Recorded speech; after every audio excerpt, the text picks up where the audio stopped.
Okay, Chair Kite, we are live and ready to go. Okay, thanks, Alex. Good afternoon. I am Chair Kite, and I would like to welcome you to the September 8th, 2021 Historic Resources Commission meeting. The HRC is a quasi-judicial body that is governed by North Carolina general statutes, the City of Asheville's Unified Development Ordinance, and Buncombe County Ordinance. We are authorized to hear requests for certificates of appropriateness for alterations, demolitions, new construction, and other work within historic districts, and for the alteration and demolition of historic landmarks and other duties, including preliminary review of subdivisions as specified in the ordinances for the HRC. Since we are meeting virtually, please note that members of the public can watch the live stream on the city's YouTube channel and/or participate by phone by calling 855-925-2801 and entering code 9384. For those wishing to give public comment during an agenda item, please call in and press *3 to enter the caller queue. I will now ask commission members to introduce themselves and say a sentence or two about their background and experience as it relates to serving on the commission. Vice Chair Sprang.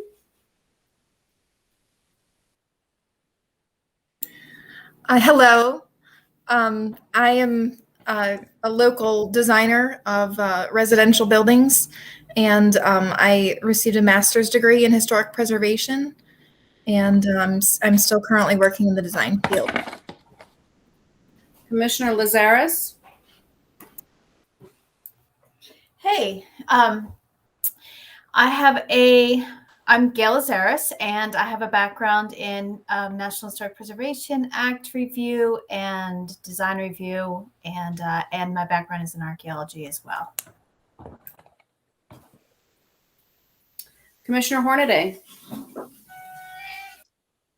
Hi, I'm Will Hornaday from Albemarle Park, the local historic district, and my wife and I have restored 3 buildings in Albemarle Park.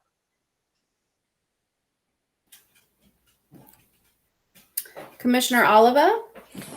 Hi, I'm Sue Oliva. I am an American historian. I have a doctorate in history, and I've also worked in the field of preservation in San Diego many moons ago. Commissioner Vaughn.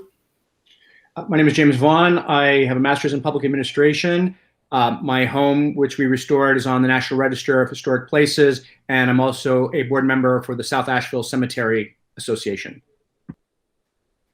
Commissioner Watkins. Hi, I'm Shannon Watkins. I'm a local real estate broker with about 11 years of experience in real estate. I grew up in the Asheville area, attended UNC Asheville, and I have just a really great interest in historic properties. Thank you. I am Chair Kite. I'm a local architect here in Asheville. I'd like to take just a quick minute to welcome a new commissioner tonight. Amanda Volrath is joining the commission. This will be her first meeting here, so big warm welcome to her on the commission.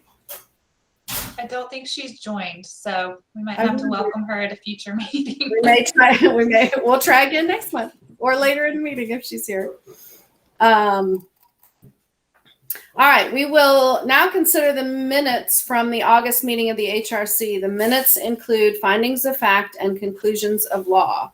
Are there any corrections?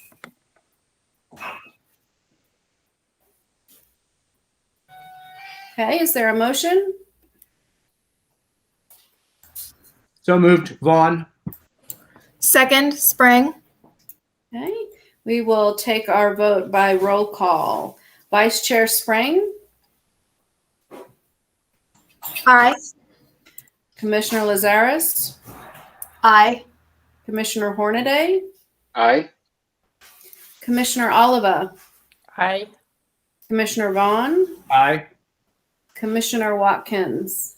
Aye. Myself, aye as well.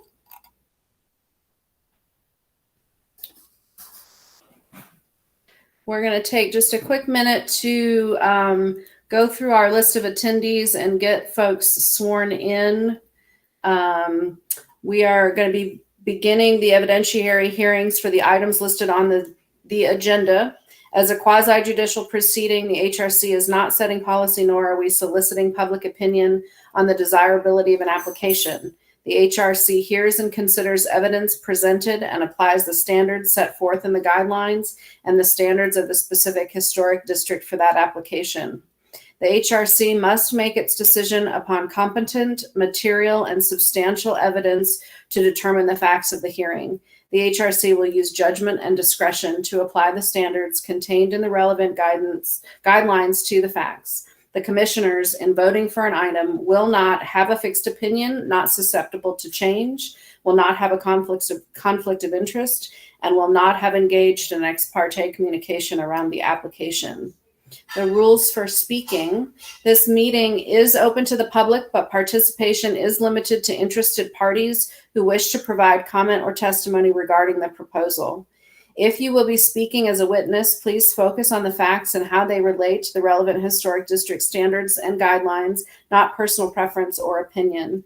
Witnesses must swear or affirm their testimony, and at this time I'm going to administer the oath for all folks who intend to provide witness testimony, and we may have to come back to this later in the meeting as we may have more applicants join. So I'm going to try to have two things going at once here. And the first application is for the Elizabeth Place project. And do we have Emily, Lexi, Ralph, and Colin all here?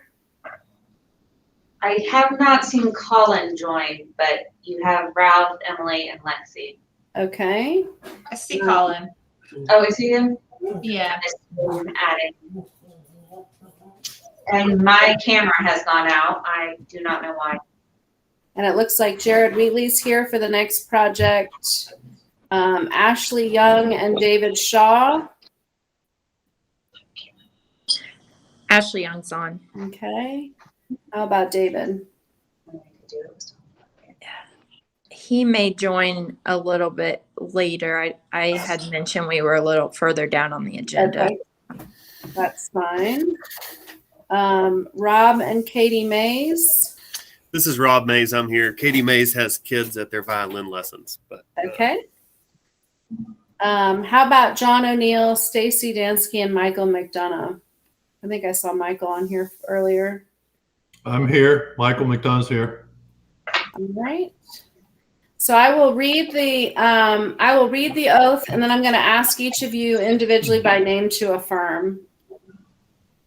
Okay, please raise your right hand.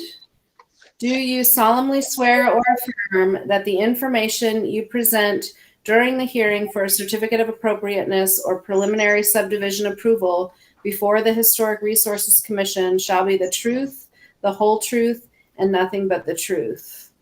Emily? I do. Okay. Lexi Howard? I do.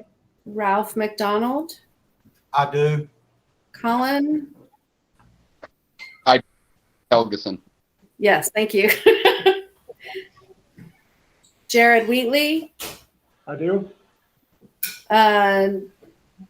Ashley Young? I do. Rob Mays? I do. Michael McDonough? I do. Did I miss anybody that's here? It looks like David, John, and Stacy. I'm working off limited screen situation here, so I'm having to jump a little bit back and forth between stuff today. Yeah, I think you got everyone except for me. I don't know. Alex Hi. and Shannon. She may not speak. Yeah, okay.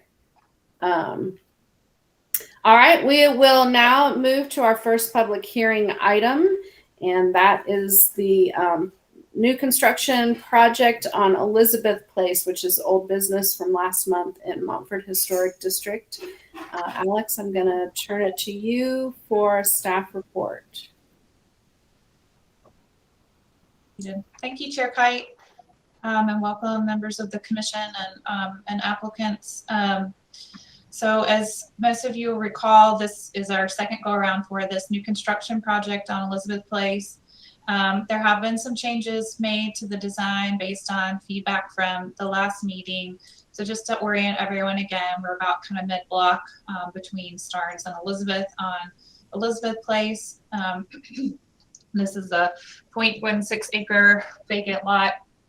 It's a pretty small little lot. During the meeting, at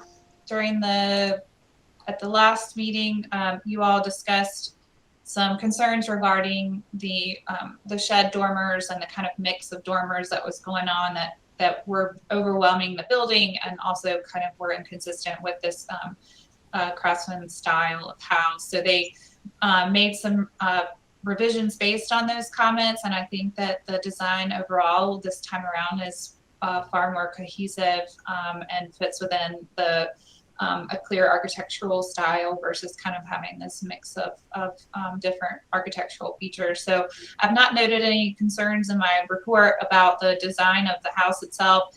I did, however, note a couple of things that I wouldn't say they're big concerns, but there is a proposed like new extent. So like the driveway is, let's see if I can zoom in a little here.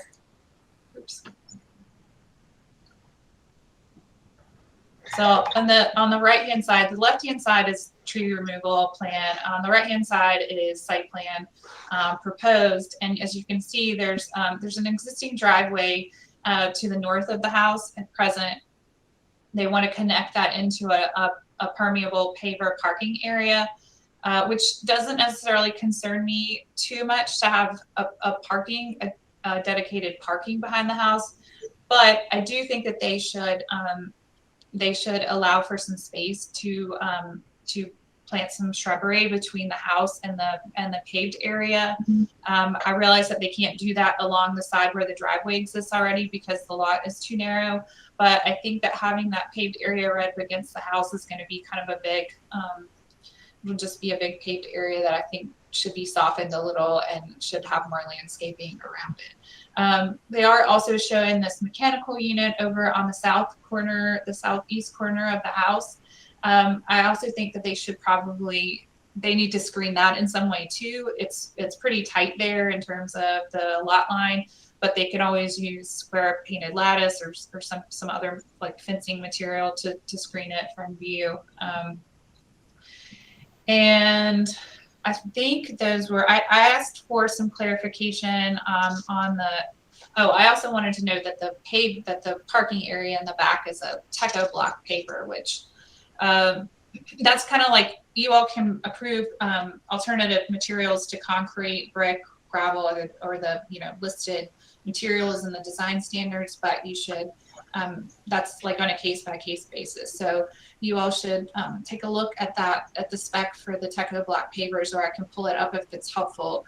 It's just a kind of a prefabricated paver.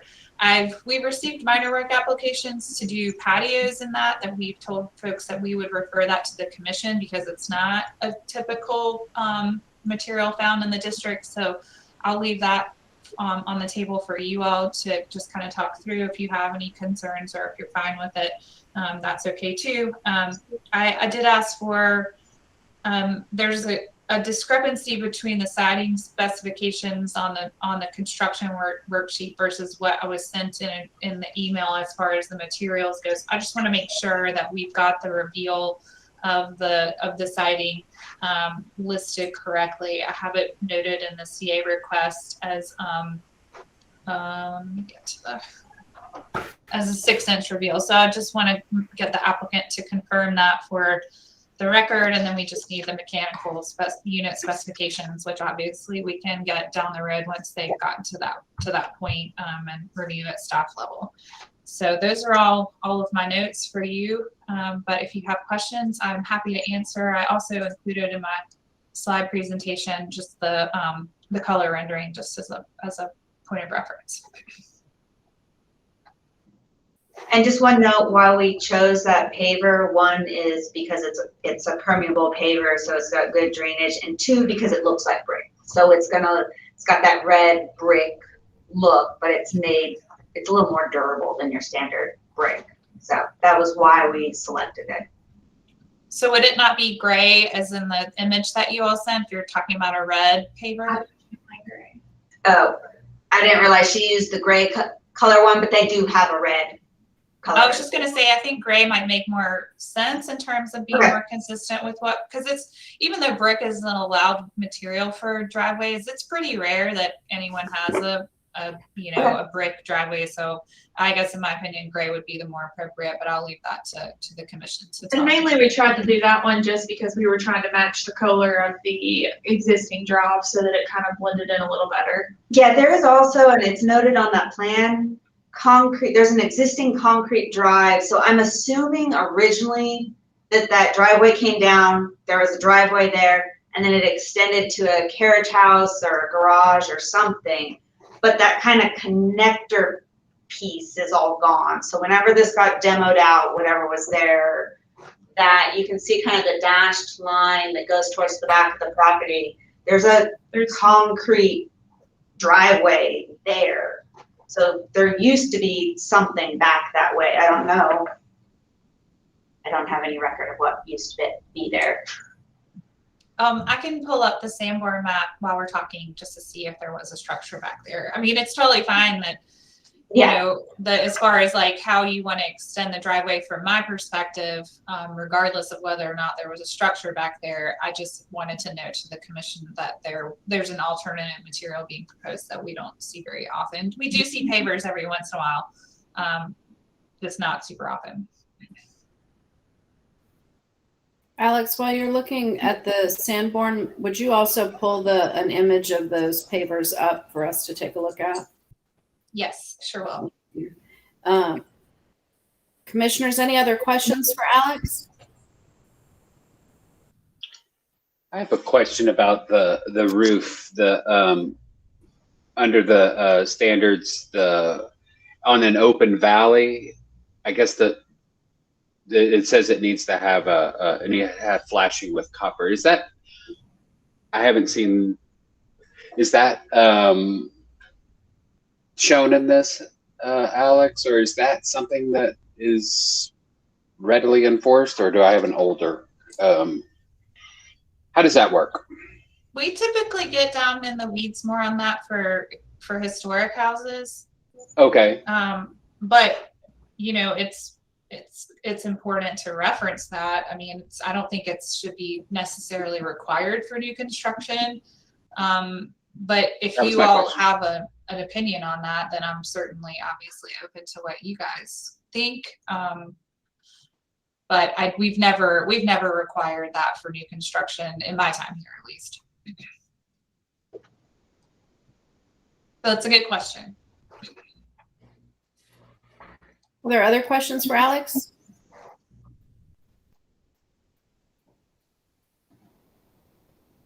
Emily, is there other information you'd like for the commission to hear to follow on the backs of Alex's report that you haven't already addressed? She said something about the siding. This is Lexi, sorry. She said something about the siding. So originally in our correspondence through email, she had said something about having a 6-inch reveal. And I think that whenever I did the CA checklist with Emily, that we actually put one in there. And then it seems like in the staff report that she was saying that we still hadn't specified the right reveal. So I changed it in the specifications that I later sent to her via email. And I can change the CA checklist to include that but I want to know which one of them is actually correct. We're a little unclear about which one. Because we've had a lot of emails go back and forth, so I don't know which one you're saying is the wrong one. Well, it was shown in one of the notations on the drawings. It was shown as being one thing, and then on the construction worksheet, it was different. And then you submitted the same dimensions on the revised new construction worksheet. But then I think in your email you said I think you said a 6-inch reveal or 7. I can't remember which one it was, but I can go back and pull your email up. So I just wanted to make sure the max that the commission has approved as far as lap siding is 6.25. Which I think, that's kind of the standard is 6.25.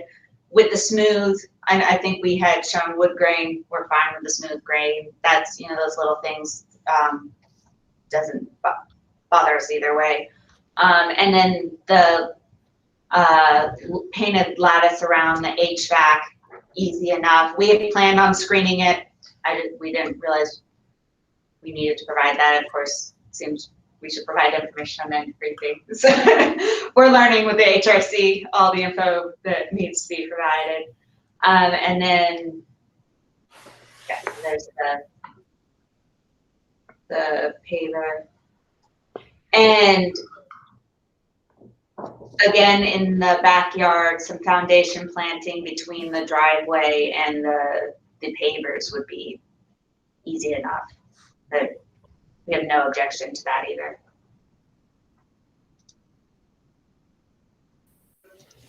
Commissioners, any follow-up questions for the applicant?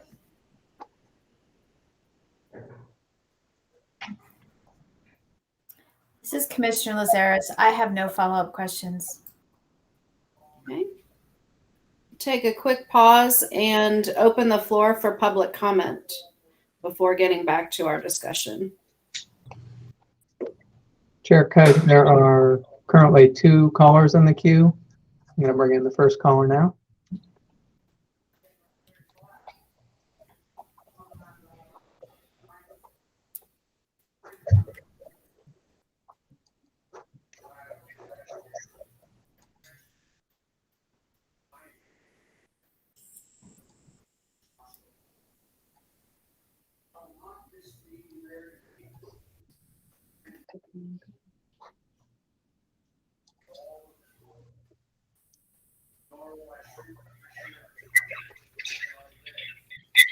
Are you there? Hello, caller.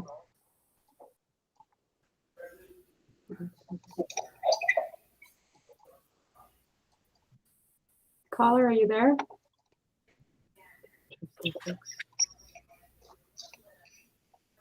Speak, even though I'm. There you go. All right, caller, go ahead, please. Hello.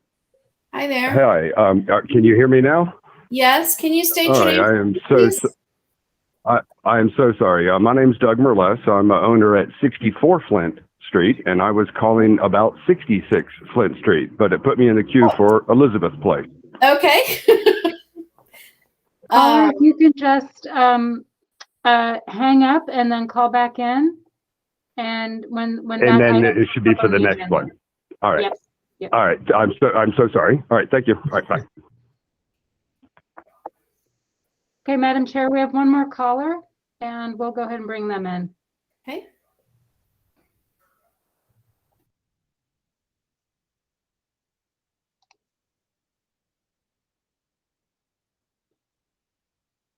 Hello, this is George Leroy, and I'm in the same category as the fellow who just called. I'm calling for the High Top Colony Historic District. So I just need to hang up, and then when you announce that discussion, that's when I hit the #3 or the *3. That's correct, caller. Okay, I will hang up then. Thank you. Thank you. Thank you. And then I got to call back in, right? Yes. Yes, thank you. All right, Madam Chair, those were the only 2 callers. So we don't have anybody else in the queue. We will close the floor for public comment and continue our discussion, commissioners.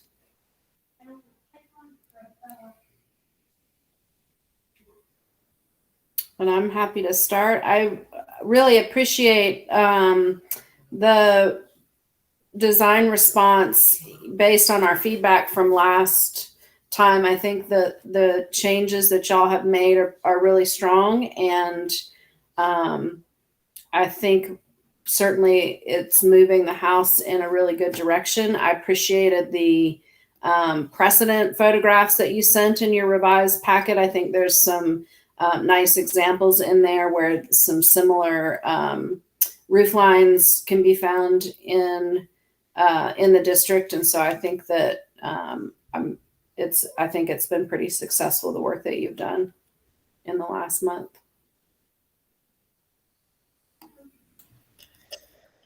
Not having the frame of reference as the rest of the commissioners since I was unable to attend last month. So looking at this with fresh eyes, I definitely think it's congruous to the other properties in the neighborhood. I think the design is pleasing, and I wouldn't really have any issue with it.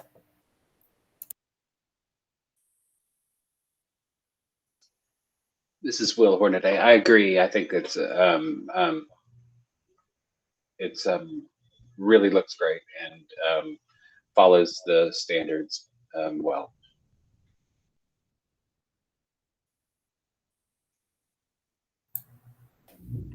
This is Shannon Watkins, and I agree with my fellow commissioners. Thank you. This is Sue Oliva. I also agree. Nice job.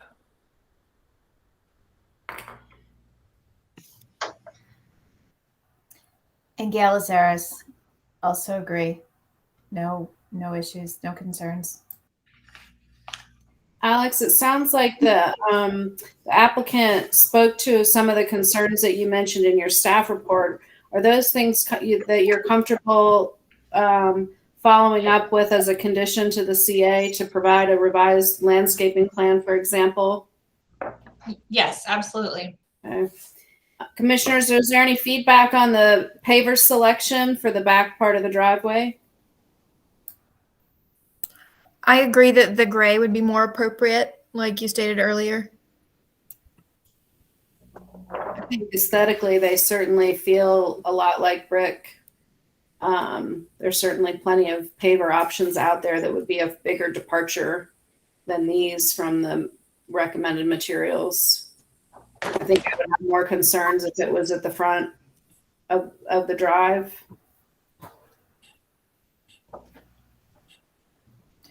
Agreed, and an added bonus that they are permeable, or more permeable than the option.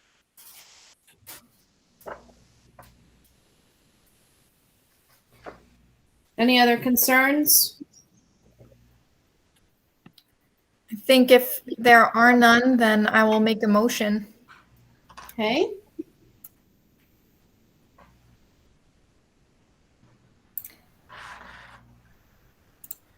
All right, Madam Chair, based upon the evidence presented to this commission, including Exhibit A, application and new construction worksheet, 5 pages, Exhibit B, site plan and floor plans, 3 pages, Exhibit C, perspective renderings, 2 pages, Exhibit D, elevation drawings, Exhibit E, roof plan, Exhibit F, lighting specifications, Exhibit G, property card, Exhibit H, revised new construction worksheet, 4 pages, received July 30th, 2021.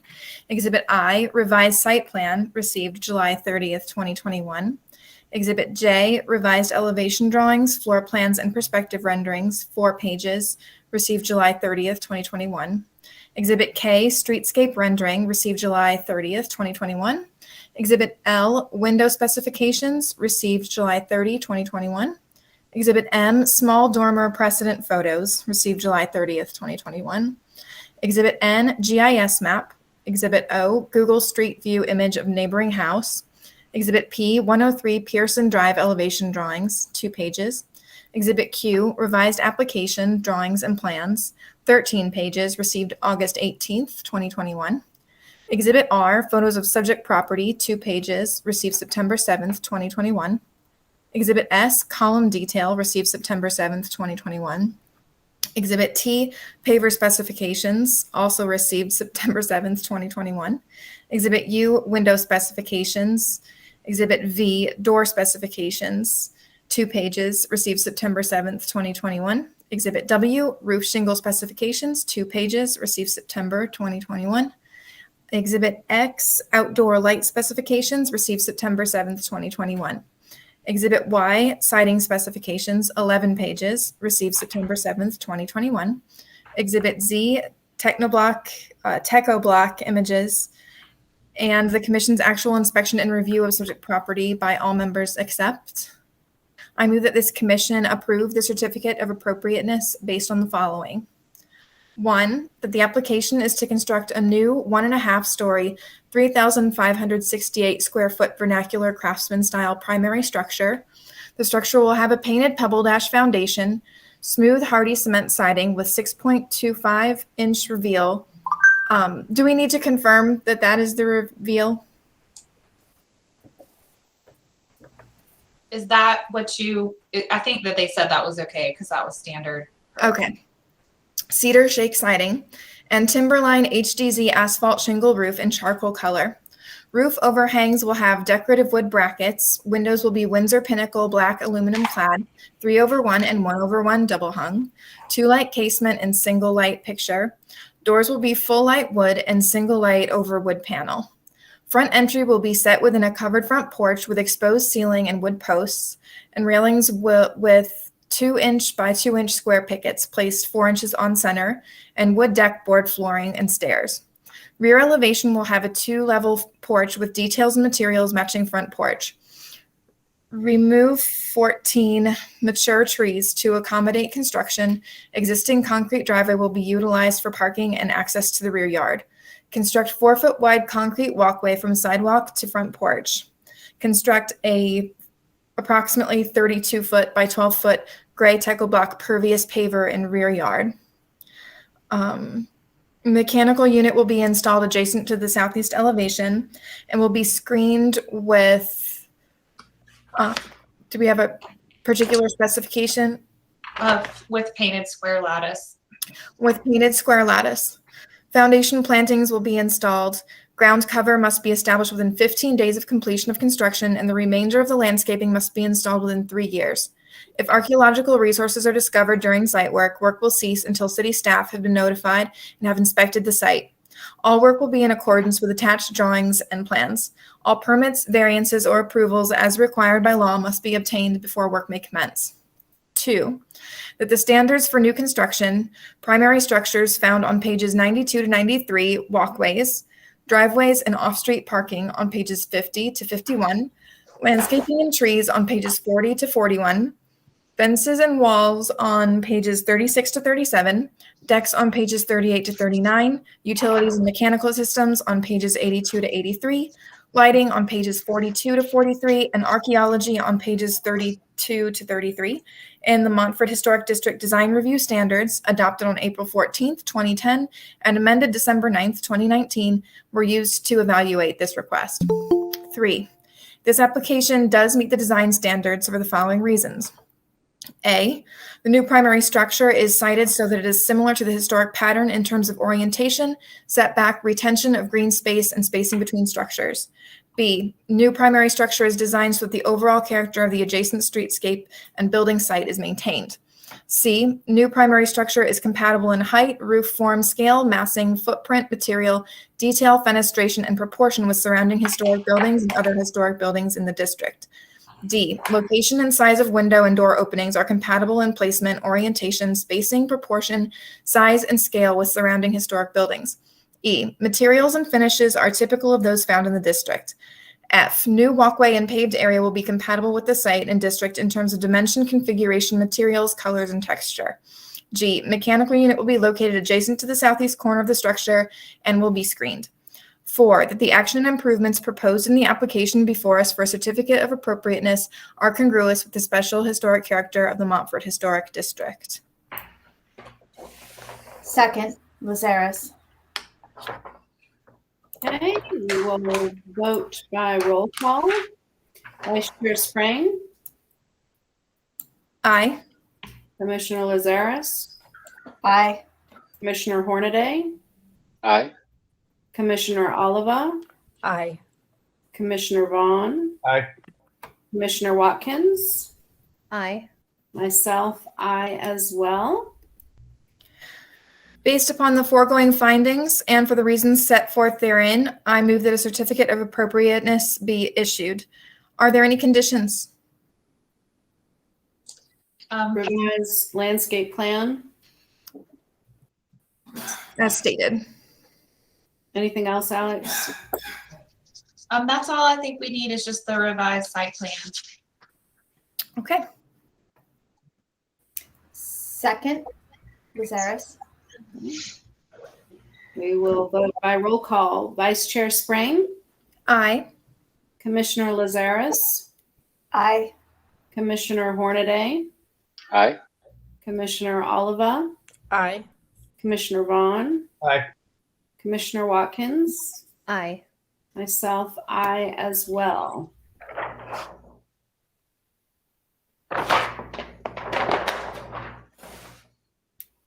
Okay, that concludes the hearing for this project on Elizabeth Place.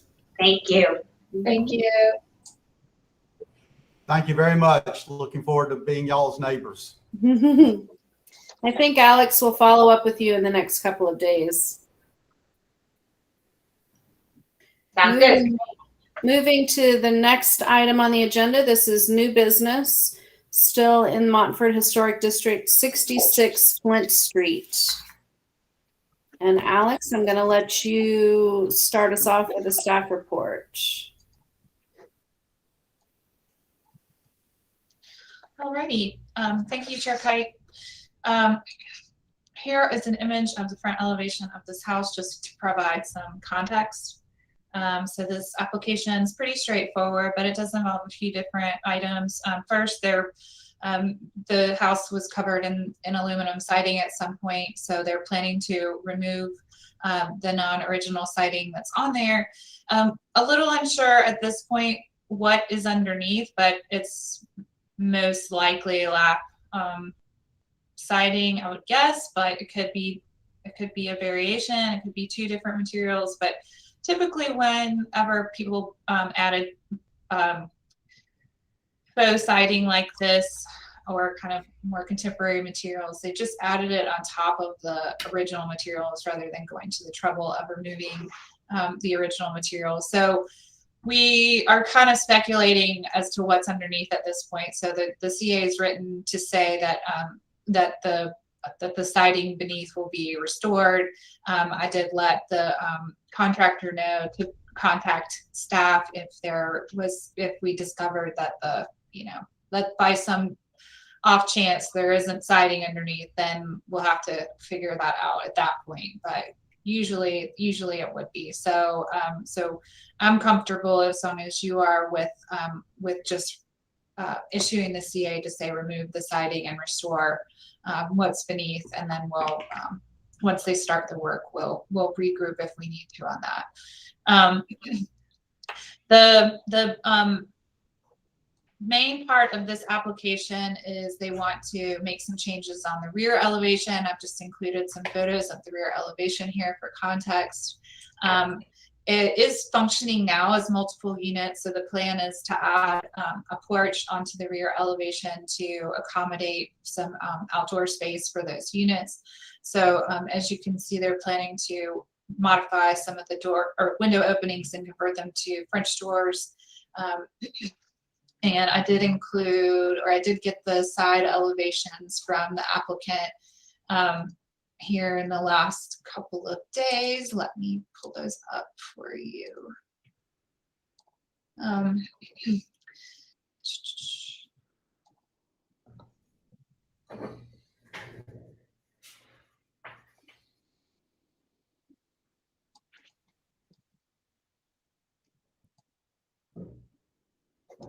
So you can see on the top is the north elevation. They're planning to add a new pair of double hung windows up on the right hand corner. And then on the south elevation, they are proposing to add an additional window both on the second and the first and second story, same location as the ones on the other side. So pretty straightforward request. I've not noted any concerns. I had asked the applicant to submit a port railing detail, which we now have just a photo of a neighboring property that's a pretty standard Montford port railing. And then also I asked for the specific product that they're proposing from Geldwin, which is a sightline double hung window, which they do offer in wood. So I've confirmed with them that the new products will be wood and match the existing. So those are my notes, and happy to answer any questions if anyone has any.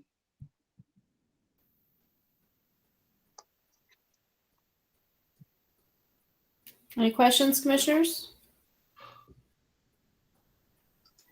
Alex, there weren't very many original windows left, were there? I don't know that I mean, I'll let the contractors speak to this. I'm not sure what the inventory looks like in terms of what's original and what's not at this point. I have visited the property, but I didn't go inside. It was occupied at the time, and so I was just walking around the outside, and Okay. we were just kind of talking more generally about the windows.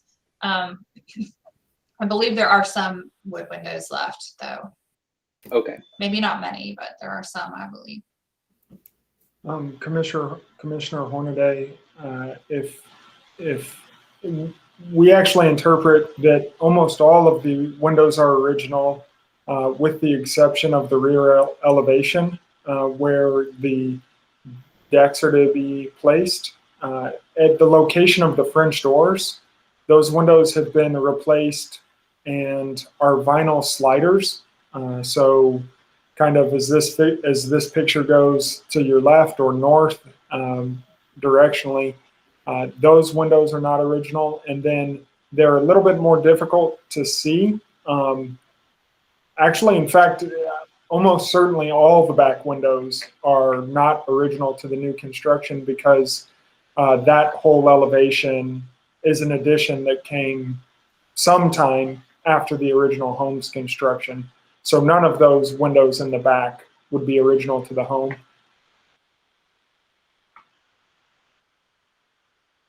But the rest will take repair to be operable and do appear to be the original construction. Jared, is it y'all's intention for the project? Obviously, the sliders are gonna get replaced with the French doors that will be wood. Is it your intention in the project to replace any of the other windows in the property except where you're showing new windows added? No, it's not our intention at this time. We would prefer to remediate what's there and retain those historic windows. Including the back those on the rear elevation that you're not touching will stay the way they are for now, at least. Yes, that's the intent. Honestly, that's for mainly simplicity of this process. We don't want to bog down with that. But there are less than ideal, but it's not our intent to replace them. Jared, is there anything else that you'd like to present to commissioners and follow up to Alex's report? We haven't dug deeply into the siding to know what's there. We basically peeked under one small corner, confirmed that it appears there's siding there. It's definitely not, we'll say it's in repairable condition, but we didn't do a deep examination. So we feel very confident that when we remove the aluminum siding, the original design intent will be available for everyone to see. Alex, what's the protocol in a situation like this if we make a discovery where there's large sections of the original siding that are not repairable, or is there a pathway for the applicant to make replacement to sections of siding that need to be replaced? Definitely. We and I meant to say earlier that I would guess that there's shingle siding underneath this, not lap, but it could be both. We review and approve siding repair and replacement all the time at staff level. And the way that we state it is just as much original material will be retained and preserved as possible, and then the new material will be, or whatever damaged material will be replaced as needed. So that's no problem. And that's why, sometimes we run into situations like this where when there needs to be some investigative work done before we can kind of know. And so that's why we wrote the CA the way that we did, and offered that, I just let Jared know that just to reach out to me if he gets into the project and there's a whole bunch of siding that needs to be replaced, then we would just review that at staff level. Okay. Commissioners, are there other questions for the applicant? It sounded like we maybe had some public comment for this project, so we'll take a quick pause and hear from members of the public if they're still around to talk to them.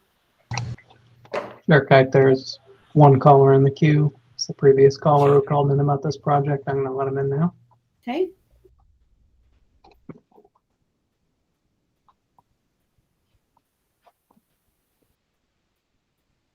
Hello, can you hear me? We can. Excellent. My name is Doug Merles. I'm the owner of 64 Flint Street. Okay. And I want to start by saying, I'm going to interrupt you for just a second. Before we hear your comments, we do need to swear you in. oh, of course, ma'am. So I apologize for that. I'm going to read the oath to you, and I'll ask you to affirm out loud. Please raise your right hand. Do you solemnly swear or affirm that the information you present during the hearing for a certificate of appropriateness before the Historic Resources Commission shall be the truth, the whole truth, and nothing but the truth? Do you? I do. Okay. We're happy to hear from you on this application. Cool, thanks. I'm not used to the public forum, so I apologize for calling earlier on the wrong property. So first I want to say, wow, what I'm really excited about Jared and his group and the work they've done, in taking on this house, because the aluminum siding has bothered me for the past 23 years. So I'm really excited about that being tackled, and I think it's going to look so much better. It's going to be wonderful. My only concern at all was what to me is a 3-story deck on the back of the house that they're putting in, and I guess it's whether or not the bottom living story counts as a story or not. It's a strange thing. I have what I consider a 2-story building that was built 102 years ago, and it's been living space on both stories for 102 years, and yet the city considers it a 1-story building, except for my back covered porch. They consider that a 2-story covered porch because it is a 2-story covered porch. So then when I was reading the things for the application, a 2-story deck versus a 3-story deck, to me, the 3-story deck would just be overwhelming, and nobody else on the block or even the 2 blocks has a 3rd-story deck. There are 3rd-story stoops facing the other direction that are covered. But to me, it just is not as historic as I guess I would like it. But then again, things have changed in this block. We've had 2 decks built that are not covered, and that used to be they had to be covered to be a covered porch, not a deck. And so things are changing. I'm just concerned about the 3-story. Maybe it's not going to be so huge, but it seems maybe like it would be an enormous 3-story deck on the back of the house of 66. So anyway, that's my only comment, and I hope everything goes well. Thank you. Thank you. Are there other callers? Chair Kite, there are no other callers in the queue. Okay. We will close the floor for public comment. Commissioners, additional discussion? Yeah, the house immediately south has the exact same deck on it, it seems like, and it also extends further east. So I don't see this, the deck as an issue, and I wish them luck peeling back that aluminum siding and hope you find something good. Thank you, sir. I tend to concur. I mean, I think the deck is certainly detailed the way we would like to see it, pulled away from the corners. And it feels like it's not particularly precedent setting to have this type of a configuration on the back of a house in Montford. There's plenty of examples where the back of the rear elevation is a story taller than the front elevation. Certainly that's a pretty consistent occurrence throughout Montford, really throughout anywhere in Asheville, but in Montford specifically. Yeah, I can think of other circumstances when the commission has approved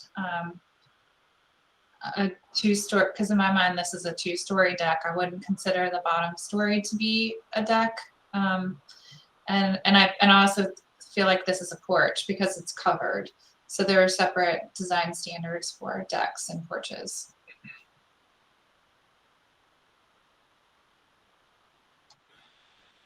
Other comments from commissioners? I would say probably the factor that we are considering quite often is that when it's the rear of a building and when it is set back in, you're not really impacting the public view, or even in this case, much of the side view. So I feel that this is a fine solution for the back of the house.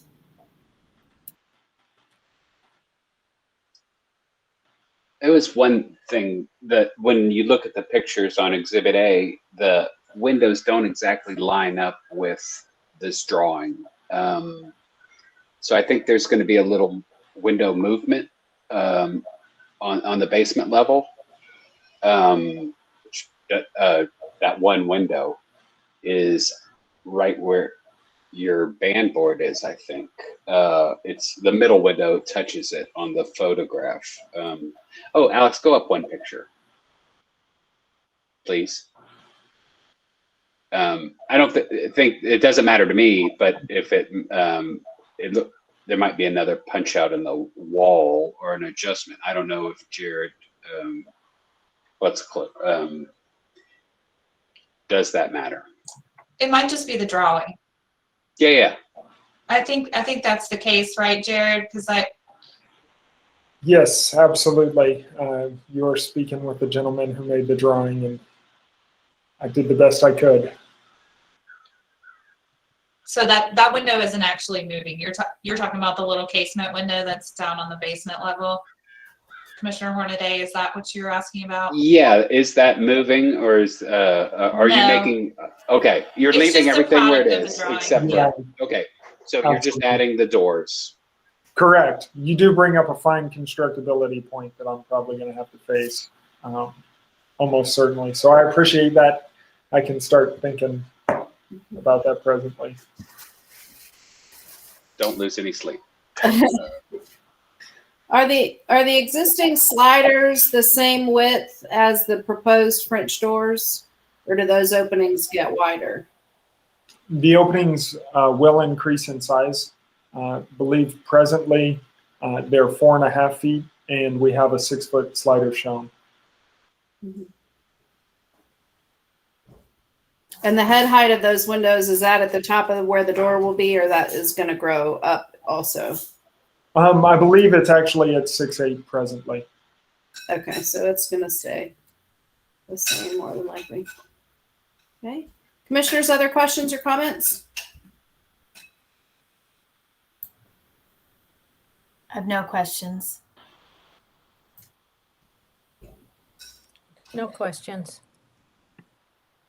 Are we ready for a motion? I think so. I'll go ahead and do this one.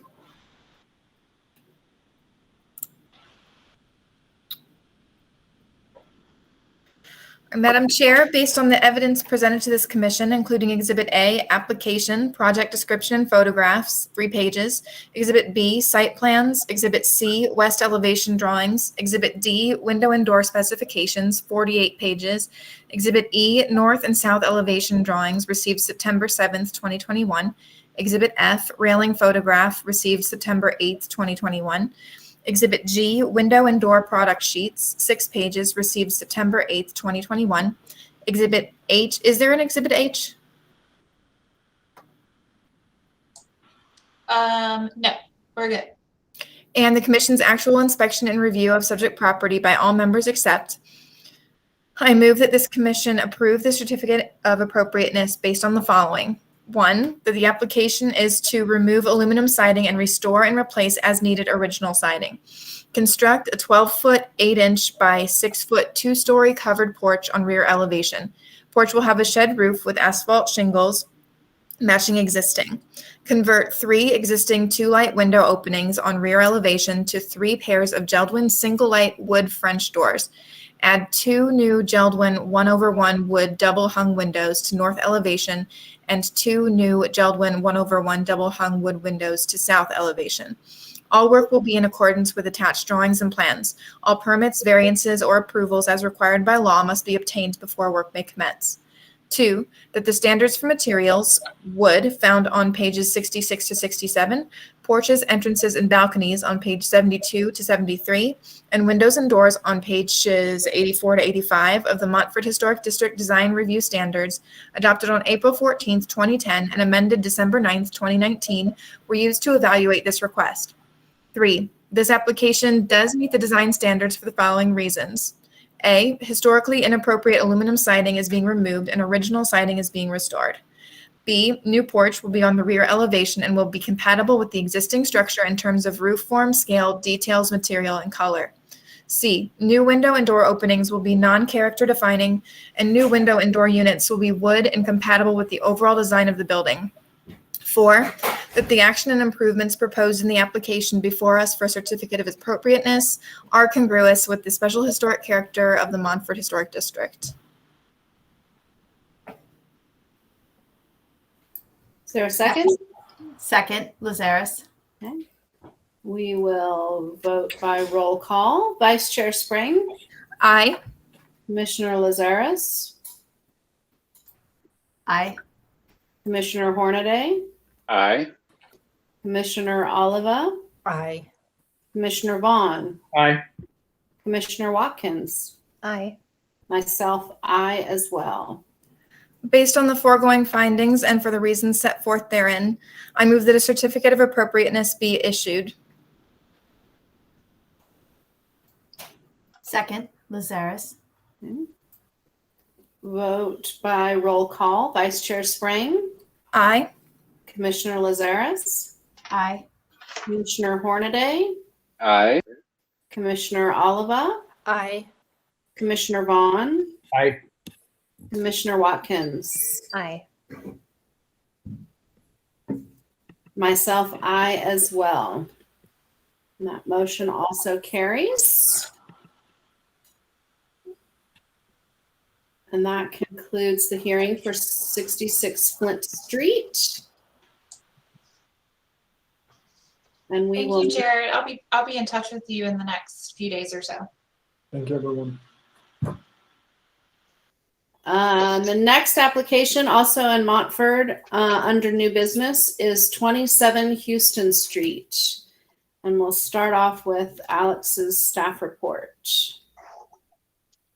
Thank you, Chair Kite.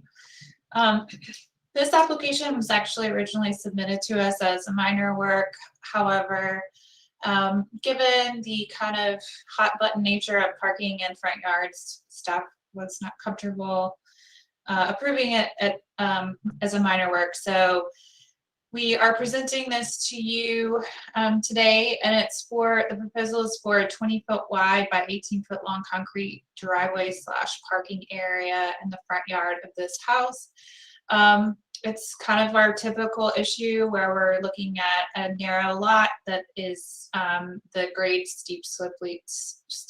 slopes steeply down on either side, and there's not room to get behind or beside the house. This house is located, if you drove past it, Houston Street is very tight. If you come around this curve, it can feel a little bit sketchy. I can imagine if you were trying to get in and out of your car. The applicant has young children, so we understand that there are safety concerns involved in terms of getting to and from the street. However, so here's a photo on the left of the existing property. There's a concrete walkway, and then there's the rest of the front yard is mostly grass. So on the right-hand side is the proposed plan, which involves this kind of squarish parking pad immediately in front of the house. What I conveyed to the applicant was that potentially we would support about half of this width as far over to the right as possible, but I can't think of any particular, I can't think of any circumstances in my time with the city where the commission has approved a parking area this wide in a front yard. it would be extremely atypical. You all might remember that we talked through this for the new construction project around the corner from this at 81 Cortland. We were looking at the same issue, and the commission's feedback was that it should be narrowed and moved as far right as possible. And 12 feet is pretty much the max driveway width that the commission has allowed in most instances. So I've noted that and explained all that to the applicant, but I will turn it over to her to them to make their case to you all, unless you have questions for me about the proposal.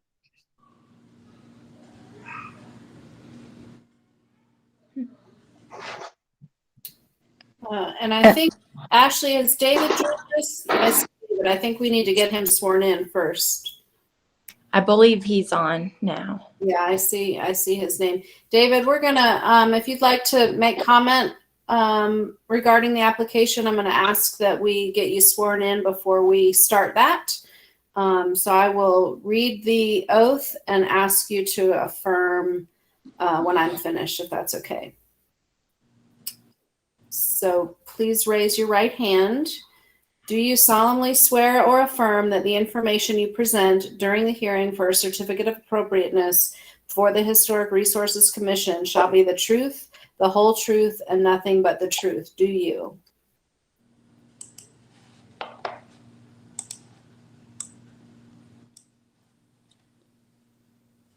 David, are you there?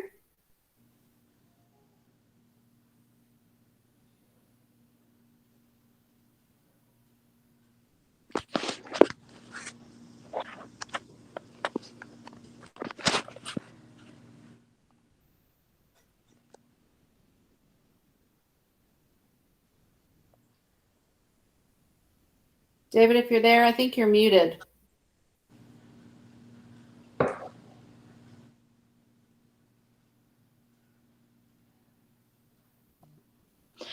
He just messaged me and said his mic isn't working. Okay. So we can move forward. I'm the homeowner, and David is a contractor helping us with the project. Okay. So we're happy to hear anything else you'd like to add from Alex's staff report. Sure. Yeah. Thank you. Yeah. So as Alex mentioned, I mean, this is really purely a safety issue for us. The road is very narrow, and our house comes up right after a curve. So we often have cars kind of going quickly around the curb that wouldn't see us at our cars as we're entering the cars. We have 1-year-old twins that we regularly are loading into car seats. So it's a pretty big safety concern for us. We, want to do this in the nicest looking way possible. We're just trying to find a solution for the safety issue. I believe our house is the last home on Houston Street that's in the Montford Historic District. If you go a little further down our road, you'll see driveways that are of similar design outside of the historic district, but just want to make that comment, as it wouldn't be uncharacteristic for our particular road to have a driveway like we've laid out. But I think that that is all I had to add. My mic is working now too, so I do swear in that previous. Chair Kite, you're muted. Sorry. I realize talking away over here. Let me read the oath again, and we'll do this. We'll do this maybe for the last time for you, David. Do you solemnly swear or affirm that the information you present during the hearing for a certificate of appropriateness before the Historic Resources Commission shall be the truth, the whole truth, and nothing but the truth? I do swear. Okay. Is there anything else you'd like to add?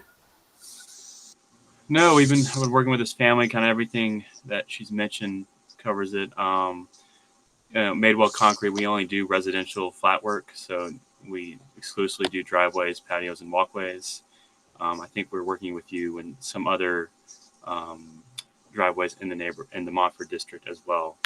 But I know that she had this concerns with safety, as well as cars zipping around there and already hitting their car once, the truck, and we just want to provide adequate length and width to fit to make that work. So, and we're we have flexibility with what we're able to do with concrete to an extent, but anything that we can do to make it appropriate. And I'm an Asheville native. I was a history major. I like Montfort a lot, but so anything we can do to make it work, just please let us know. Commissioners, are there any questions for the applicant or for Alex? What is the proposed material for that parking area? Concrete. Thank you.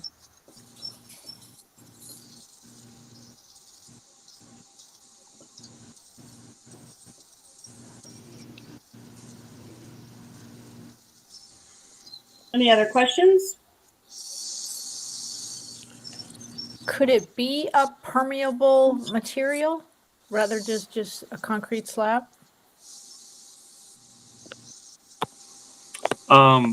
We are exclusively concrete, and so we direct drainage always to away from the house down the slope. But in terms of there's some permeating with concrete, but very, as you know, it's not going to be flowing through it.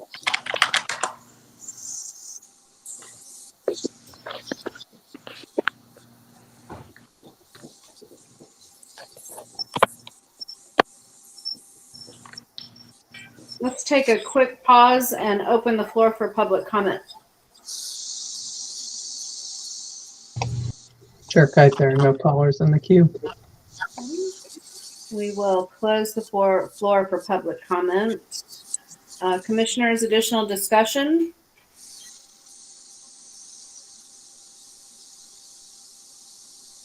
I feel like it's a tough situation always when we've got a rule that we follow pretty strictly, such as no parking areas in front of the house, when there is a good practical reason for one. I feel like it always gives us a hard job.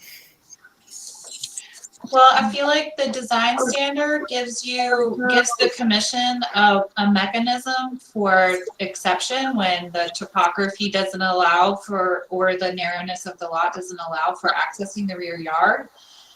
But I do think that regardless, I mean, like that, if that is the case, that it still should be minimized. Like I think, I would support approving the parking area, based on, like the ones that you all have reviewed recently, but just requiring it to be, 1 car width wide, and further over to the right.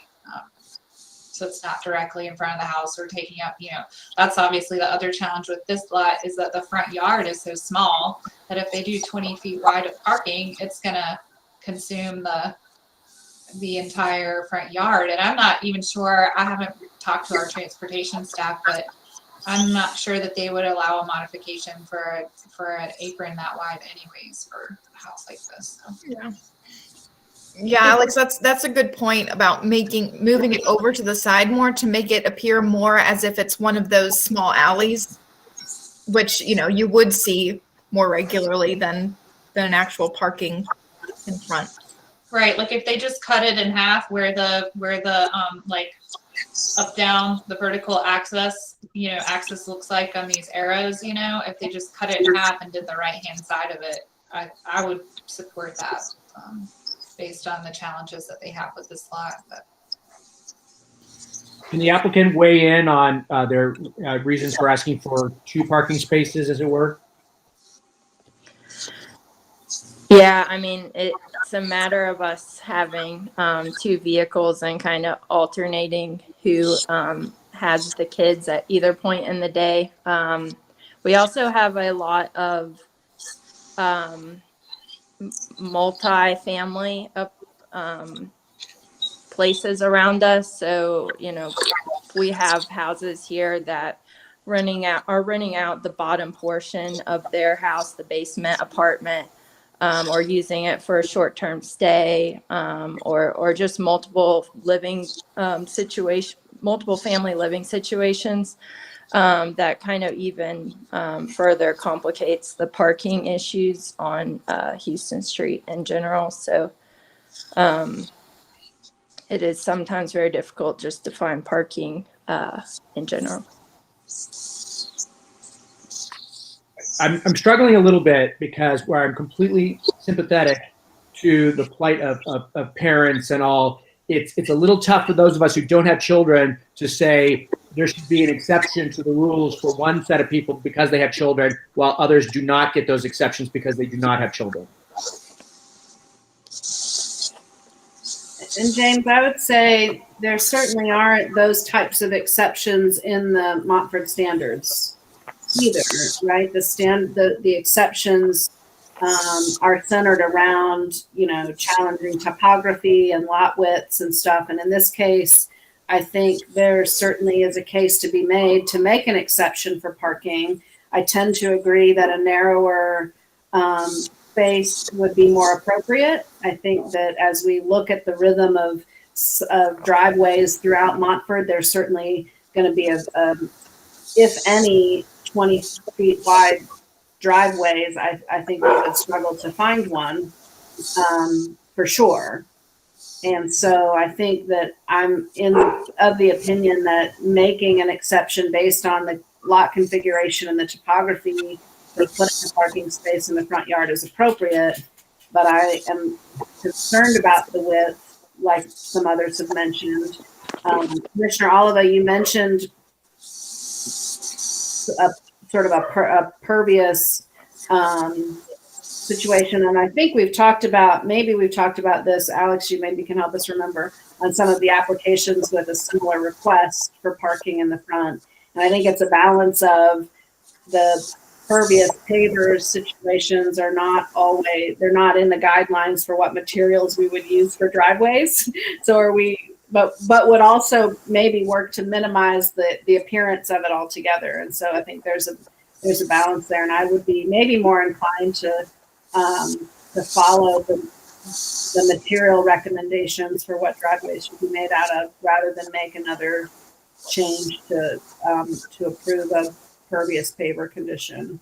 So, Chair Kite, I want to clarify too. I was agreeing with the staff's idea of a narrower driveway because of the guidelines, et cetera, not doubling that because of a case of it's a family versus a single person or a childless couple. Sorry, I wanted to clarify that. Okay.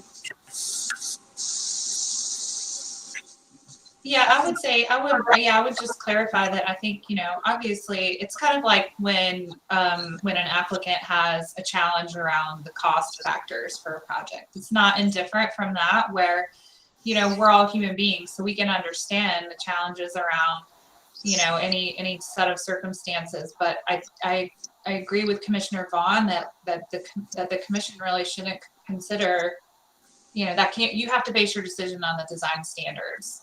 And obviously individual circumstances of a lot are relevant to that, but not necessarily. This house won't be owned by the same people forever.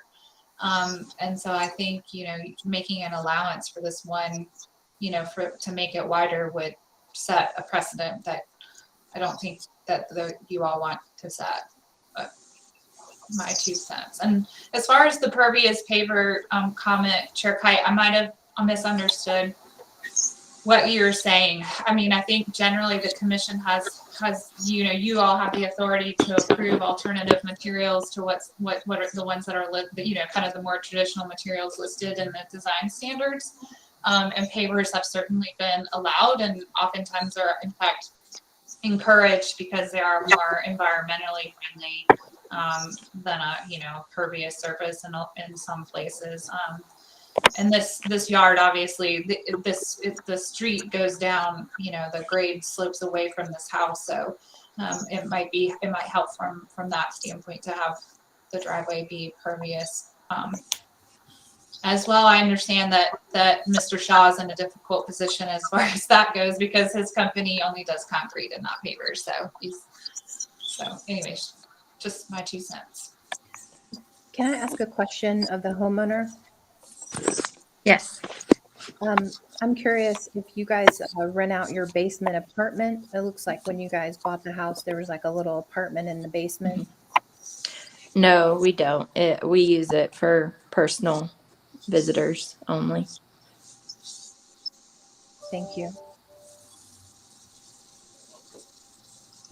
In going up the street, there are, I saw the applicants where she mentioned that there are 2 lot spaces in front of the house, and then they stop for a while and they're not there, and then they pick back up. They're peppered in, but they really consume a lot of the yard and are really a differentiation between Montford, I think, should be visible. And as this is the first of the beginning of Montford, and the standards really push towards, and the house was built and came through the HRC, I guess, in 2005, when none of us were here, without parking. And I don't think there's been more houses built. I'm leaning to not approve and the parking in the yard, just because Montford is different. And I know there's some older homes around the corner with parking in the front that's maybe predates the district. But I think addressing the speed, walking around Montford is sometimes terrifying on Pearson or Montford itself, and of people's speeds. So more should probably be done with that towards the transportation department. So that's where I'm kind of falling on this, is following the guidelines, the standards on walkways, driveways, and off-street parking, that the introduction should be avoided and no parking will be allowed in the front yard. And if there was an allowance of it, that maybe 2 treads of gravel, so that the next person doesn't have to. It's not as a precedent setting, and where others on the same street would say the same thing, or on other narrow lots, that with more and more narrower lots being developed, we're going to run into this a lot. To build on what you were saying, Will, I like the idea of minimizing. Okay. I know that the standards say no parking will be allowed in the front yard, but as Alex pointed out, it does give us a little bit of leeway to allow it. It already has a paved walkway in the front, and I think and there is the concern of safely loading and unloading the car, which may be specific to having small children, but it's not specific to children. Sometimes people with access or functionality needs might need, the safety of getting in another car easily, to me, kind of makes sense and balance some of the way that we're looking at this. I like the idea of either narrow tracks or something that is more permeable. And I also like the idea of a single car, a place to put a single car, which is a compromise, but it addresses the safety concern without necessarily having the luxury of both cars parked there at the same time all the time. It means a little bit more footwork, but it is kind of a compromise somewhere between having, the bulk of your front yard be paved and versus having no off-street ability to load or unload. So that's my thoughts on that.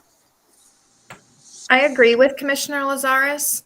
I am also on board with the idea of 2 narrow tracks, just to further minimize the paved area.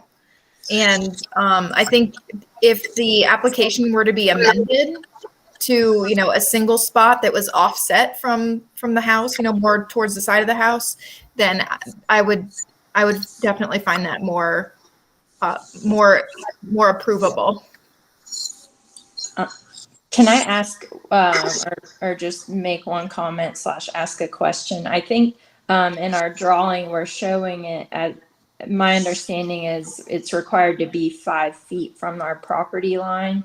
from the Asheville city perspective. And so we're showing it as far right as we thought would be possible.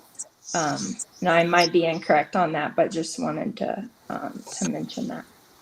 No, that is correct. Well, we did go out and I looked at the old survey and stuff. That's the GIS. That's really close. Yeah. So the intent was to push as far right as possible on the lot. Yeah, and just to clarify, that's a transportation standard that a driveway apron has to be set off of a side property line by at least 5 feet.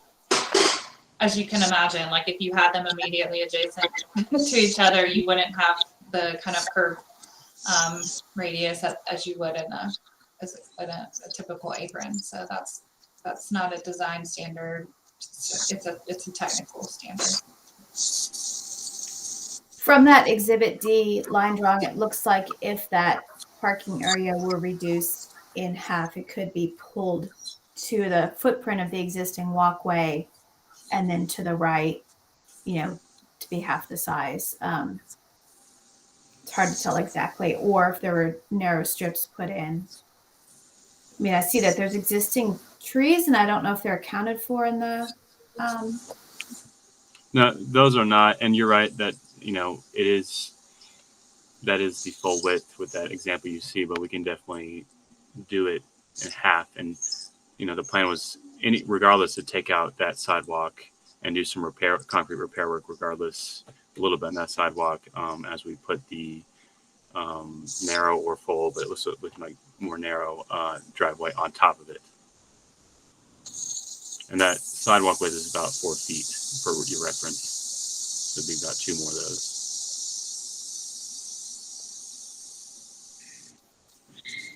And you're proposing that the landscaping that's shown in that photograph that's to the right of the sidewalk would be removed to fit the parking. And then there's some suggestion of landscaping around the new parking area, and that's proposed as replacement for what's being removed. Yeah, I think our drawing doesn't account for the small tree that's there now. So I don't think we would actually need to remove any of that to do based on the proposal. We wouldn't be removing any landscaping. We would just be adding in to screen the driveway as necessary.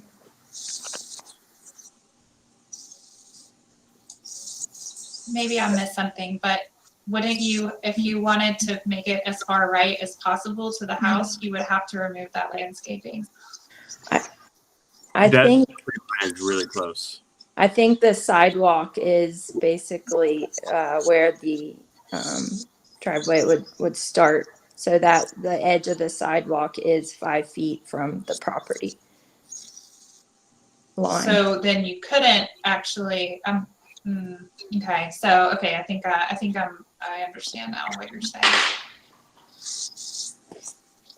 So it would move to the left from the right edge of this existing sidewalk to be in front of the front porch.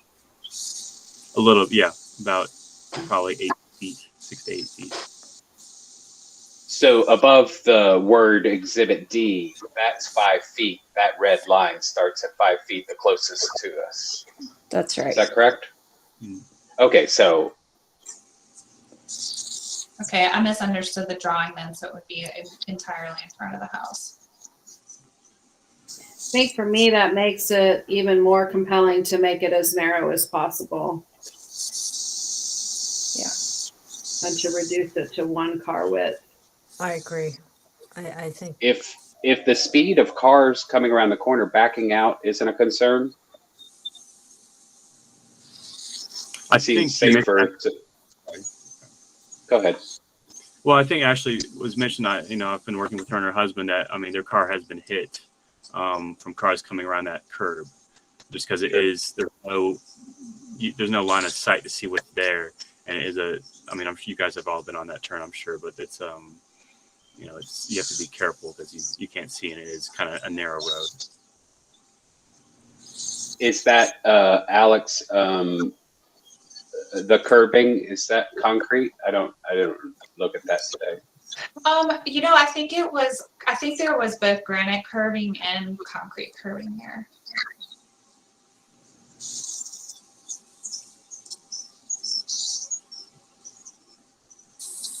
I think to summarize at this point, it feels like we've not heard any support for the width of the parking area as proposed. I think there's been a good bit of support from the commission around reducing the parking area width to one car, and a little bit of support for no parking as well. So I think the couple of options, Ashley and David, in terms of the path forward for you all, there's a couple of options. One would be to make an amendment today to the proposal to align better with what the feedback the commission's provided, or to request a continuance if you need to further consider what you'd like to do in light of the comments that you've received today. I think those are the two. Certainly the third option would be to vote on the project as is, which presents some challenges because I don't think we've heard a significant amount of support for that from the commissioners. Alex, am I not forgetting anything in terms of the next steps for you, Ashley and David? And if you've not got feedback that you have questions about, we're happy to continue the conversation as well.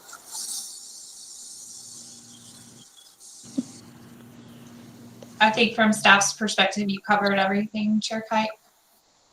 So Yeah, Ashley, I think does that make sense to you? Like if you wanted to amend the application now, you can do that, or you can come back to the commission with a revised site plan at the next hearing if you. Yeah, no, I think we're definitely open to amending the plan to only be a one car driveway. So I think, was that 12 feet would be the length? Yes.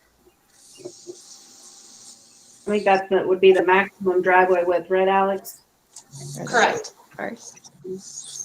And are we suggesting that it's tracks instead of a full pavement?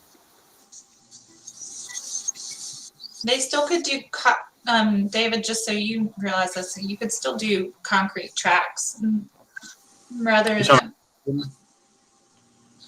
Or just like the two tracks of concrete, is that what you're referring to? Yeah, kind of like the old, that's found in the historic part of Montford as far as double track driveways. You could do that if I don't know what, I'll obviously defer to the commission in terms of, whether you all think it needs to be double track or whether or not it needs to be pavers, or what your opinions are on that. We can work with track, whatever you guys need. We can work with the tracks. Yeah. And it might help when you come back to show an illustration of the size of your car in front of the house when in some sort of illustration way. Is that allowed to ask that, Alex? Because I think it's going to consume a lot of that and almost touch that porch. Do you all think they need to come back to you for the less wide driveway, or are you all comfortable with staff reviewing that? I mean, you can I feel like based on what they've submitted so far, we can clearly visualize how it will meet the front facade. If you could require that there be a little bit of landscaping between it and it's shorter than 18 feet. If you felt like that were more appropriate, I don't have a strong opinion on that either way. I don't think, if a car is parked there all the time anyways, not really going to see any landscaping there. But it's really up to you all, I think, in terms of either the landscaping or whether or not you want to see the revised site plan. I'm comfortable with staff review. I am as well. Yeah. Make it 3.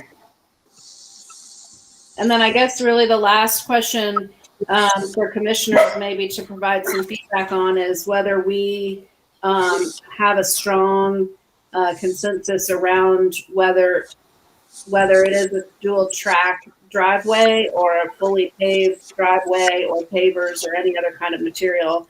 That would be the other piece of information that I think the applicant needs in order to make an amendment today. My strong preference would be for the dual track. I agree with Commissioner Lazarus. I agree. I would say, sorry to jump in, but if they do that, I'm thinking that they would probably want some kind of walkway, because if you're getting out on the driver's side of the car, you probably are going to want, something to kind of step out in. If it's rainy or whatever, you're not going to want to get out in the grass. So something to consider. Can that be stones instead of pavement, wider pavement? Like pea gravel or such. Often I've seen those dual tracks have some kind of gravel or crushed stone or something like that. Because theoretically, it would need to be both sides, because if they got twins, they're going in both sides of the car, I would presume. I think from my perspective, it feels like I guess I don't have a real strong objection to fully paved. In part for that reason, just so that you can sort of service the car from both sides. I wonder, Alex, I'm having a hard time remembering most recently the conversation that we had with the other application on what we required for materials. Concrete driveway is certainly an acceptable material in the district. Right, that one was the one around the corner at Cortland was approved to be concrete. I mean, it's by far the most common driveway material, that and dark colored gravel, but I'm not sure gravel would be great for this location based on that that would be like going downhill. So yeah, I don't have a strong opinion about what the material is, but I think concrete is, certainly support that from my end. And I guess I would like, obviously, given the fact that this particular set of circumstances, one, we're going to continue to have this conversation about parking in the front yard. There is an exception that allows us to do it, and I think that we as a commission should continue to try to be consistent when we approve it for the same kinds of reasons and with the same kinds of treatment from application to application. I think is probably important, because I do think one of the other commissioners mentioned this earlier. I do think there's we're going to see this come up increasingly often as we try to squeeze houses on much narrower lots in Montford wherever there's space left. So I think that from my perspective, being consistent with some of our previous approvals is probably important.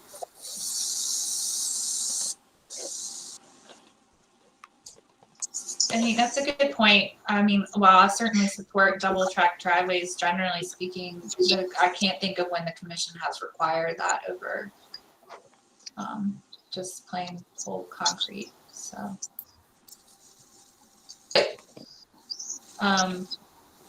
oftentimes too, we're reviewing them at staff level.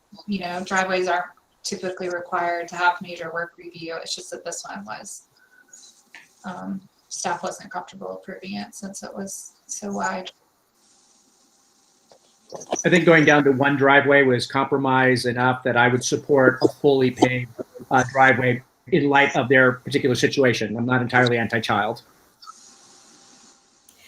And I guess I should amend when I said strong preference for the dual track, that just was a preference, but anything that is a single lot that falls within the, approved materials is just fine.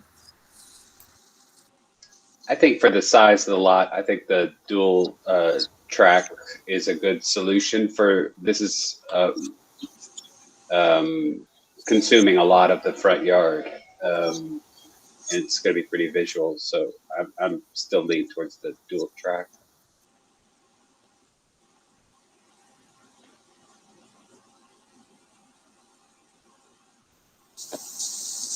Other comment from commissioners? I would still lean towards the dual track as well, just because of the small size of the yard and the percentage that the parking would take up.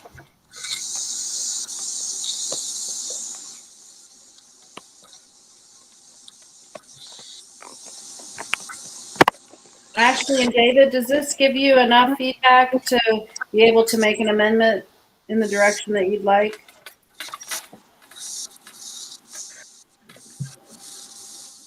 Yes, I think so. David, I don't know if you have any questions. No, I mean, we can, we're flexible with what we're able to create. I know someone mentioned earlier when the kids are getting out and walking on there. I mean, I know they're still getting strollers, and so it's all, they're going to get older, but strollers on rocks, on the rock sidewalk, be a little tougher to consistently go to the house and back.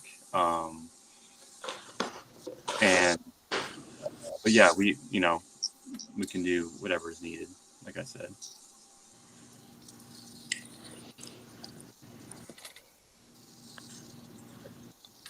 I totally understand, the historic importance, but it would be, I think more straightforward to do a fully paved, because gravel also washes, and this is a slight slope, and so there's other aspects to, that are involved, but I understand either way.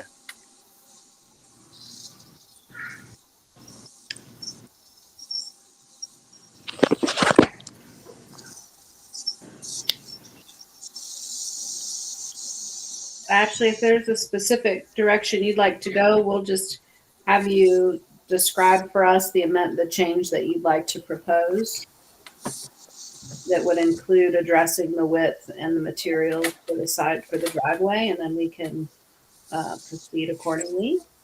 Okay. Yeah, so I think we'd like to propose an amendment to a 12-foot width, 18-foot length, keeping to as far right as the property line as we can go, as discussed, and then we'd like to do a fully paved concrete driveway, ideally. Okay. Should I make a motion with the amended? I think so. Madam Chair, based upon the evidence presented to this commission, including Exhibit A, application and plans, 2 pages, Exhibit B, revised plan received August 17th, 2021, Exhibit C, revised project description and plan received August 26th, 2021, Exhibit D, revised project description and plan received September 7th, 2021, and the commission's actual inspection and review of subject property by all members except. I move that this commission approve the certificate of appropriateness based on the following: that the application is to construct a 12-foot wide by 18-foot long concrete driveway parking area in the front yard. The paved area will be screened with small maturing shrubs. All work will be in accordance with attached drawings and plans. All work will be in accordance with attached drawings. All permits, variances, or approvals as required by law must be obtained before work may commence. 2, that the standards for walkways, driveways, and off-street parking found on pages 50 to 51 in the Montford Historic District Design Review Standards, adopted on April 14th, 2010, and amended December 9th, 2019, were used to evaluate this request. This application does meet the design standards for the following reasons. The new driveway will be compatible with the site and district in terms of dimension, configuration, materials, color, and texture. B, parking area will be screened with landscaping. C, parking area will be located as far right as possible according to codes. 4, that the action and improvements proposed in the application before us for a certificate of appropriateness are congruous with the special historic character of the Montford Historic District. Second, Vaughn. Okay, we'll vote by roll call. Vice Chair Spring. Aye. Commissioner Lazarus. Aye. Commissioner Hornaday. No. Commissioner Oliva. Aye. Commissioner Vaughn. Aye. Commissioner Watkins? Aye. Myself, aye as well. That motion carries. Based upon the foregoing findings and for the reasons set forth therein, I move that a certificate of appropriateness be issued. With the following conditions, do we have any conditions? Yeah, We that- want revised site plan that's to be reviewed at staff That level. the revised site plan be submitted to staff for approval. Second, Vaughn. Okay, we will vote by roll call. Vice Chair Spring, Aye. Commissioner Lazarus, Aye. Commissioner Hornaday, Nope. Commissioner Oliva, Aye. Commissioner Vaughn, Aye. Commissioner Watkins, Aye. myself, aye as well. That motion also carries. Ashley and David, I will follow up with you guys here in the next few days. Sounds good. Thank you. Great, thanks. Thank you. Okay, moving on to the next item on the agenda. Still in Montford Historic District under new business. We're at 185 Pearson Drive. And we will start with a staff report from Alex. Thank you, Chair Kite. So this application has quite a number of components to it, so I'll just go through quickly. There is primarily the work involves site work, but there is an existing deck on the rear elevation that they are proposing to replace. And here is a photo of the front elevation, just to give some context. This is the rear elevation where the deck is being proposed. It's not apparent on this drawing, but the deck will be inset from the rear building corners. So just FYI on that, not noting any concerns on the deck. The other change to the building itself is the front entry was modified at some time, and the door that's existing is not original. So it has two door openings there now. So they are proposing to go back to a single door with matching side lights, as you see on the bottom right-hand corner.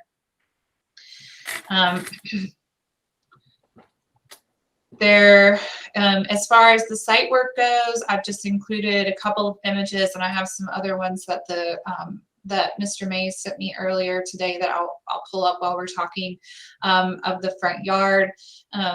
This is the existing front yard where there's a walkway and a informal gravel driveway. This will all be removed and restored with landscaping. Let me grab those other photos really quickly to show you. So you can kind of see in this image that this area to the left here, that's where the car is parked in the other image. So it's just, there's a curb cut here, but there's not really a formalized driveway. The formalized driveway for this house is actually on the right-hand side, on the other side of the cars that are shown right here in the yard. Here's another image just showing kind of what we're talking about in terms of the two different areas. The driveway, or the walkway material is not original. It's kind of a hodgepodge of stuff. So they're proposing to replace that. Let me go back to my presentation screen. So this is the existing and proposed site plans. That's not going to be helpful. So the image on the left is the existing. You can see on the bottom left corner that's where the parking area will be removed, and then the existing driveway is shown here on the right hand side. As far as the front yard, they will install a new walkway of native stone. The one thing I will say that I do have concerns about, just going back to the previous conversation, is they are showing this new gravel parking area in the front yard, which I am not supportive of, because they have an existing driveway and there is room to park off the street here. So that I've noted on the plan, in my report. In the backyard, there's an existing section of deteriorated post and wire fence, so they do want to replace that with new opaque wood privacy fence, which is very typical of Mofford. I did also note in my staff report that the fence is required to terminate at least 1 foot beyond the front building corner. And when we review fences inside and front yards, we the front building corner is considered to be actually the wall plane of the building, not the corner of the porch. So it needs to be set back beyond the front building corner rather than the corner of the porch, if that makes sense. So that we've noted on the staff report as well as to the applicant. There is some tree removal of some walnuts that are kind of preventing the growth of some other trees, and also some that have lean and or are causing damage to retaining walls or hanging over structures. So I didn't note any concerns about the tree removal. And then there was also a concrete basketball court proposed in the backyard, and I haven't noted any concerns about that either. So kind of sped through that, but that is the gist of my comments, and I'm happy to help answer any questions if you all have any.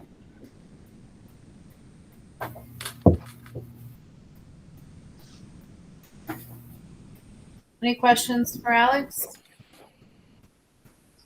There was also a retaining wall coming out a little bit. Is that still in the plan? Yes. Sorry.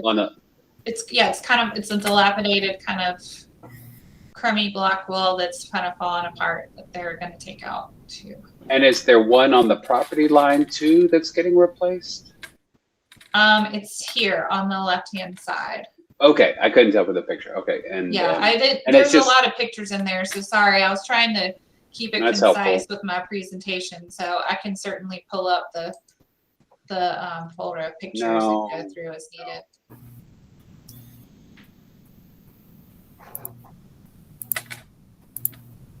Other questions for Alex?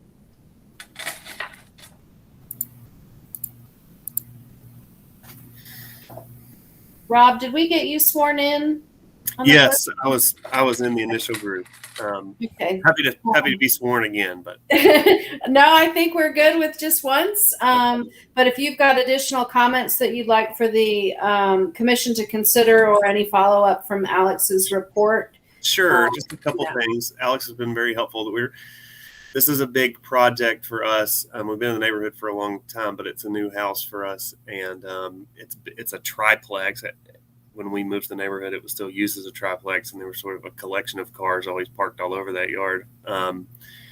But we are, beginning the process of turning it back into a single family home. It'll be a pretty good effort.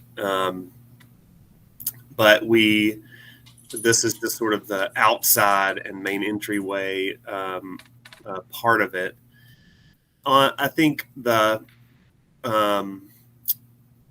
two staff concerns were, one, the parking change, and two, the line where the fence is. So I'll just take those in order.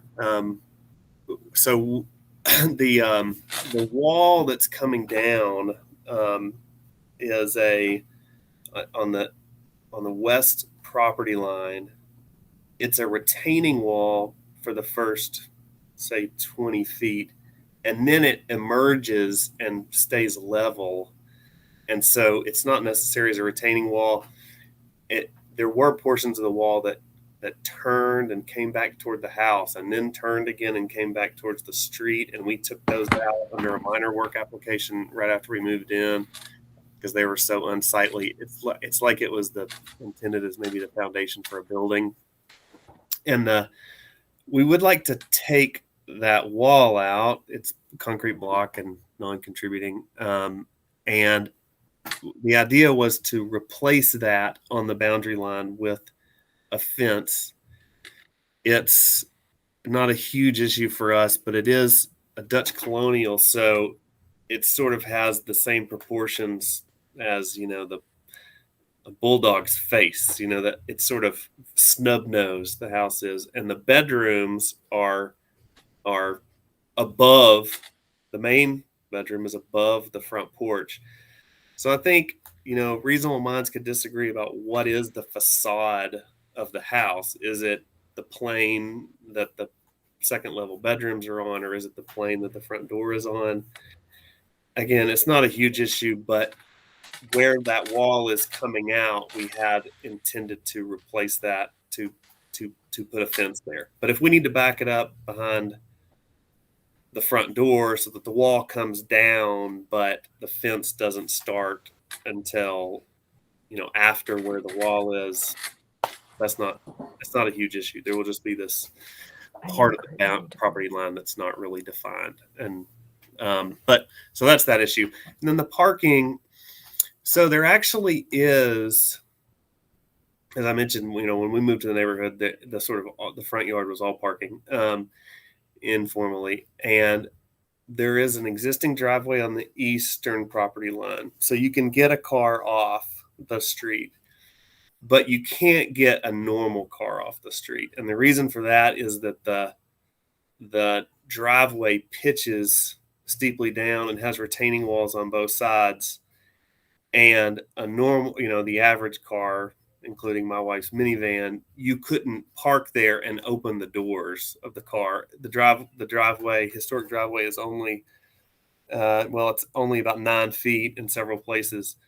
So there's just not room for a normal car to park in that space and, have and open its doors.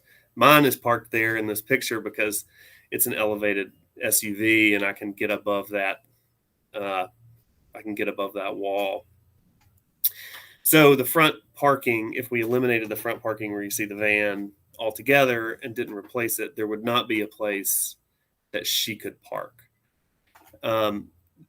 If what the idea was to try to consolidate the parking and define it, put it in a more definite place, because you see the existing parking in the picture that Alex showed earlier.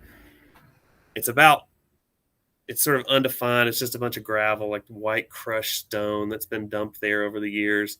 And it goes almost to the front stoop. So it's like 35 feet.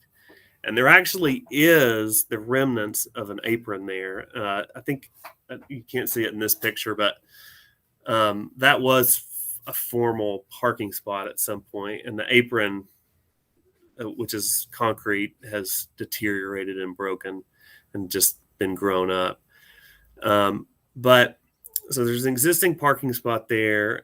It's prominent. It's sort of right in front of the front door. If you look out the front door, the car is the first thing that you see. So our thought was that we would sort of, yes, keep a parking spot in the front yard, but make it less dominating of the view of the house. And so the idea was to put this path in. You can see where we've added a flower bed there in the last few months. The path would define the flower bed and then come to the street and provide access both to the street and to the new parking area to the right of that path. So that was our concept. I don't, we're not wedded to materials. We proposed just blue gravel rather than something permanent like concrete. There's no granite curb in front of that proposed parking area, so you don't have to take anything out. It's relatively easy to do. So that was the idea. And if anybody, and then that other area that is now parking could be reclaimed. The new parking area would be smaller and a little less rundown triplex and a little more nice single family home. That's the idea.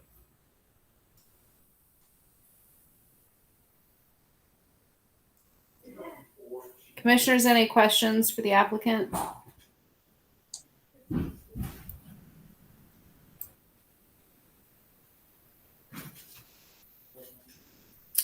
We can come back to it. I would like to pause for public comment if there is any.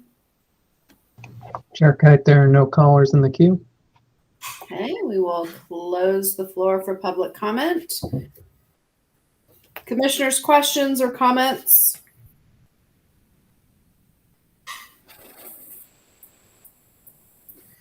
If I understand it, the concern about going farther parking in front of this car on the right, as we're looking at the photo, is that it goes down and there's walls that make it too narrow. Let me finish my thought, please. Can you fill that up and bring it to grade, as it were, to avoid that situation? Since in essence you have a driveway. I don't know, Alex, if that would even be allowed, but if that is the solution, to say it's already there, just not usable, just to change the grade of the driveway.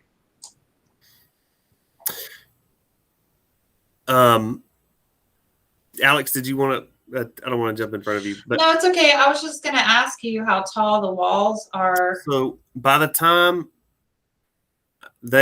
where my car is, you can see the wall comes up about halfway up the wheels, and so there you probably could fill some, but the problem is it drops all the way down. This house has a full walkout basement, and the exterior walls in the basement are about 10 feet.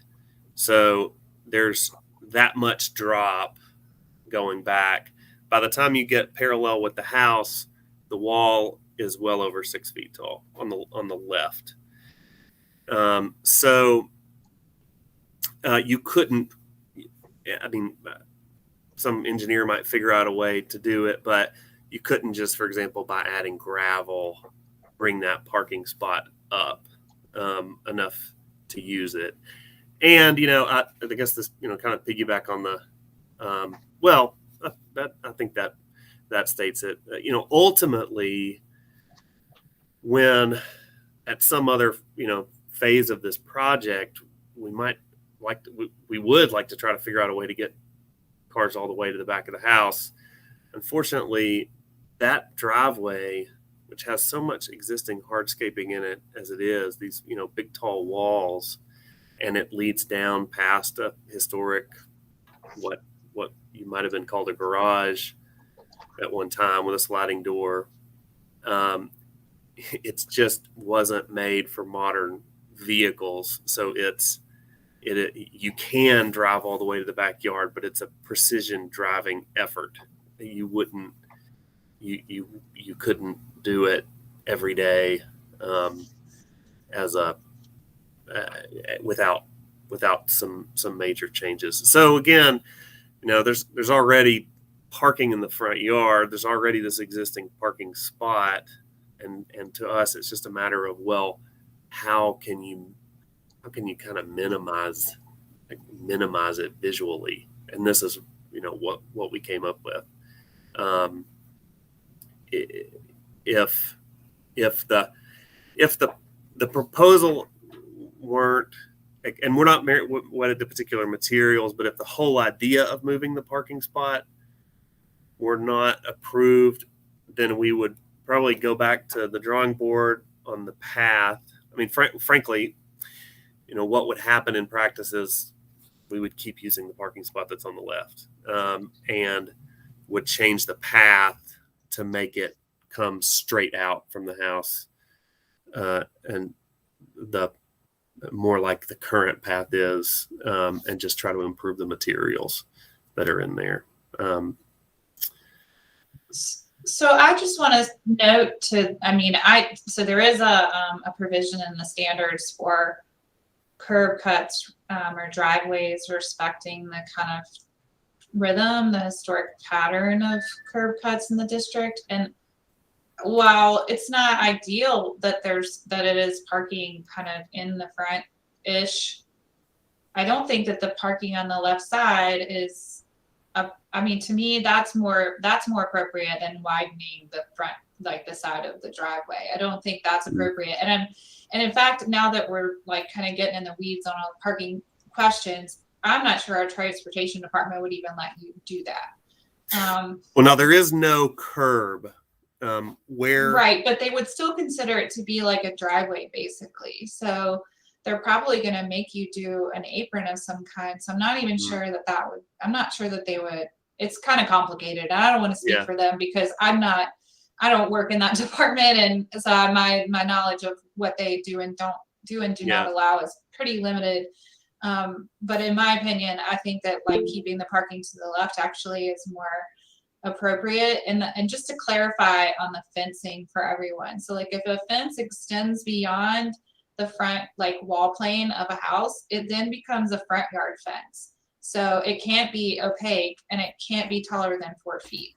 So just a FYI on that, as far as, you know, fences coming out into the front yard. And it would be kind of unusual for a side yard fence to not then like terminate at the side elevation of the house and then keep going.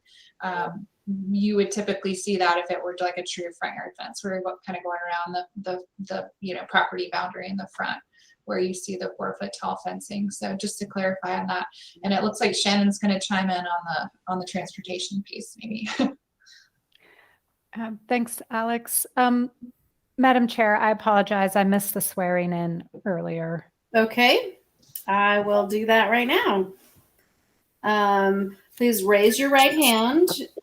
Do you solemnly swear or affirm that the information you present during the hearing for a certificate of appropriateness before the Historic Resources Commission shall be the truth, the whole truth, and nothing but the truth? I do. Okay. Alex, do you mind going back to the site plan? Sure.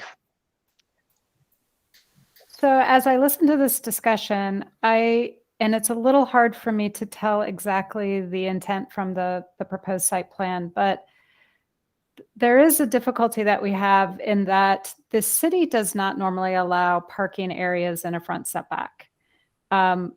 So any kind of like, let me say, we don't allow them in the front setback, except that we make an exception for cars that are parked in a driveway. So you can park in your driveway when that driveway crosses your front setback, but you cannot create a parking area in your front yard that encroaches into that front setback. So sometimes you see people kind of do these little kind of pull off areas in their front or a little angled parking spot. That's not permitted. So what some people do is they do a very wide driveway that has a big driveway apron that, you know, can fit, you know, at least one car or 2 cars. So I'm not clear from this plan if the intent is to kind of create a very wide driveway that just doesn't go very deep into the lot, but that is kind of peculiar. You know, usually driveways go to the back of a house or to a garage or something like that. This appears to be more of just a parking pad. So I think there's a potential that there could be an issue with just zoning compliance in general. So at least as currently designed. And if I could ask a question, is that compared to like the last one that you looked at on Houston Street, where that would be like a concrete pad right off of the curb? To me, this is a gravel pad right off of the curb. And how does it, from a zoning perspective, how is this? It's hard to say. It can be sort of a nuance. I think there is they are looked at a little bit differently when there is no off-street parking at all. And when somebody is creating an off-street parking space for the first time by trying to kind of create a little like narrow driveway, as opposed to where there's an existing condition like this. And I think even zoning would look at this and say, well, why can't you just do some site grading and you know, fix, you know, the existing driveway and make it a little bit more usable. Yeah. So just to be, for clarity's sake, between in this landscape plan, between what has been shown is there's the new path that has this sort of more, you know, this curve around the flower bed and then comes out to the street. And then to the west of that, to the east of that, a new gravel pad, and then the existing driveway.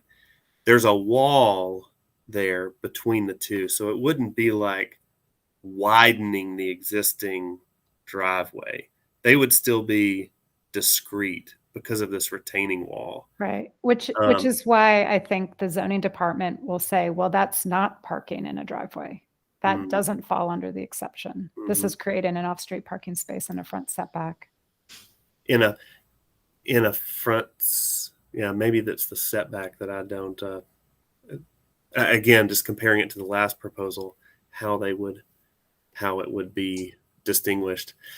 Well, I don't think that, there's a lot that we're trying to get done here. We're going to have to come back on at least once more with an architect when we get into the historic structure. So I'm not sure that it's not something that we absolutely must have. The fact is we have parking, we have existing parking as it is.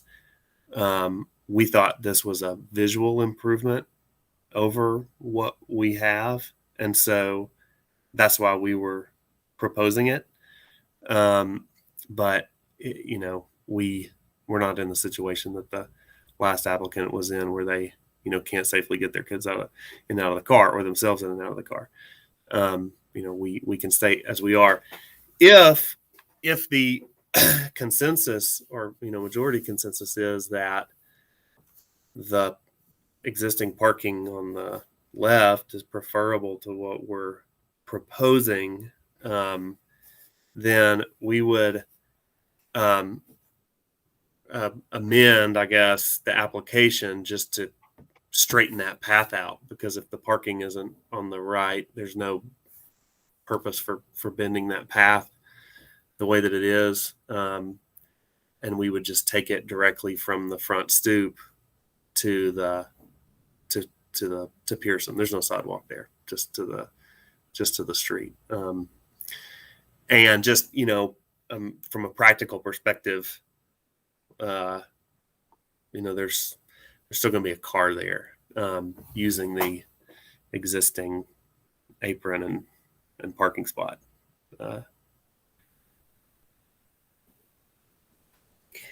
Rob, one question or sort of maybe follow-up feedback for you. It sounded like in some of your earlier comments that you maybe long-term have a desire to get the driveway to kind of go all the way back to the backyard. And it seems maybe infeasible. And I understand that the parking or the driveway right now is really right on the property line, and there's not a lot of leeway in there. But I wonder if making a decision about the parking so early in the project doesn't give you an opportunity to further explore solutions that might get you a better outcome long term. Yeah, right. That's a perfectly valid point. I think from a practical standpoint, it may be that the only way we could ever. So we've got this very well-defined historic driveway on one side that matches with the side of the historic garage. The only way to actually get room to put a modern driveway in would be to move the driveway to the other side of the house, where there's more distance between the house and the property line. I had assumed that would be out of the question based on my reading of the guidelines. But if maybe this would be a good time if if the experience has been different and that's something that's been approved in the past. There are throughout the neighborhood, you see these driveways that are cut in with walls on each side, and they're just not wide enough, for modern vehicular traffic. If there's some precedent for allowing somebody to move those in order to avoid parking in the front, I'd love to hear about it. That would surprise me. And it's only just because I maybe just haven't encountered it before. I can't think of another example where I've looked at a property that had more than one driveway, but that's what I was kind of getting at in the first bit of what I was saying, is that I don't think having a driveway on that side of the house would be problematic. It seemed because it's such a big lot, you know, it kind of the where that curb cut is actually within how kind of the rhythm of curb cuts would naturally be already from a historic perspective. So I don't see any issue with putting a driveway on the other side of the house if that were more practical from a use standpoint. But I'm interested to hear what the commission thinks about it. Okay. I tend to agree with you, Alex. It feels like a pretty natural rhythm to be able to do that. I certainly think it may be, from my perspective, lends you, Rob, to a more desirable long-term outcome for you, which would be maybe to not have cars visible from the front yard at all. Yeah, right. You know, and that it feels like, you know, thinking about that in a more long-range way gives you a better opportunity for solution. I think I would be open to considering a driveway on that side in conjunction with what the proposed, you know, what the proposed outcome would be for either keeping the existing driveway or kind of reimagining what the original historic driveway turn into kind of long-term as part of the rest of this project for you unfolds. I think it might be kind of an interesting opportunity there. I think the other thing I would point out about that is just to be thoughtful about how it maybe, if you're going to go all the way to the backyard, Rob, like think about this concrete, the basketball court. Does it make more sense for them to connect or kind of be somehow? Yeah. You know what I'm saying? Yeah. If there were an existing, you know, any sort of reasonably level hard surface back there, we would be glad for it to have two uses. There's just not at the moment. This it is a big lot. I mean, comparatively speaking, of course, compared to a lot of them, it's also kind of a challenging one because it has the lots on both sides are lower. At some point, somebody built retaining walls and filled in and brought in a lot of fill dirt and raised the backyard over the neighbors, and so there's some logistical challenges, but we can deal with that. Well, I'm perfectly fine with and I know that Katie would be too, with amending the proposal to eliminate the parking change in the front yard and just still we do need a new path because the existing one doesn't work at all, but to just make that a straight line from the front stoop to the street, and put it forward that way. There is also one other thing that I wanted to mention in the nature of amendments, which is I've proposed on the deck angling the north edges of the deck, putting in, it's not, you can't even see it on the drawing, but I thought the old deck was a little too angular, and so had proposed angled corners, and I exceeded my marital authority when I did that, and my wife would really prefer for the deck to be rectangular, so which is fine with me. So I would like to just note that amendment also, unless there's objections. It would just be a rectangular shape.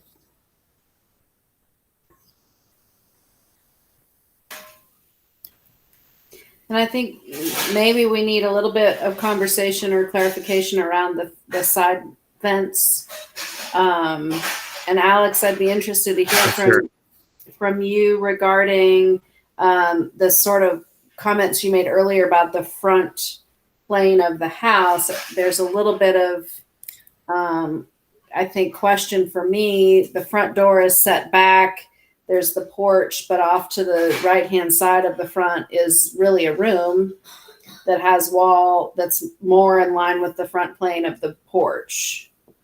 And so I guess Sure. I think if we were talking about that, the other side of the house, it would be different, right? Because you have to imagine, if you're looking at this photo, what a fence meeting that porch post is going to look like. it would be highly unusual. Like that's definitely not something we would approve at staff level. We don't consider that to be the front building plane. We consider the wall itself to be the building plane. So again, if we were talking about this side where that, that kind of bumps out more, that would be okay. But I wouldn't support it on this side. It would look really odd. And then once you extend beyond that plane, it becomes a front yard fence, and it can't exceed 4 feet in height and can't be fully opaque. So I've always look at these. My comment was, and I don't think that this is a huge issue. We certainly wouldn't want the fence to come all the way to the front post of the front porch. It was just a question of how to read the guidelines and whether they meant it had to be reset a foot off of that or a foot off of the front door. Yeah, the side view might even be better. This house is very snub nosed, and the bedrooms again are the front wall of the bedrooms are set even with the front porch posts, and the yard sort of levels out here before the terminus of that wall. And so, my preference would be to go about halfway into the front porch with the fence. So we're talking about the fence terminating though on the first floor. I wouldn't reference the second story of this house as the front building plane. Well, also if you're going to put a driveway here, do you want to put a fence here? I think we would either way. But what the guidelines actually say is facade, and we would consider the facade to be the front building plane. So this right here is what we would consider like adjacent to this window. You got to be at least a foot beyond that, and like I'm gonna stay firm on that. Okay. I would strongly disagree that putting a fence anywhere like meeting in here where the railing is or any part of that porch is going to look really out of character. I don't think that's something you would see in Montfort. So. Okay. Again, it's not a huge issue. I just think about it from I'm always like, well, what does this mean? If it's a foot off of the porch, that's fine. Sure. And I understand you questioning it. And ultimately I'm not the one making the decision. So I'll defer to the commission, but if you submitted something like that as a minor work, because we typically review not front, but rear and side yard fences as minor work, we would not say yes to that. So, quick question, Mr. Mays. What are you trying to accomplish with the fence going to that distance?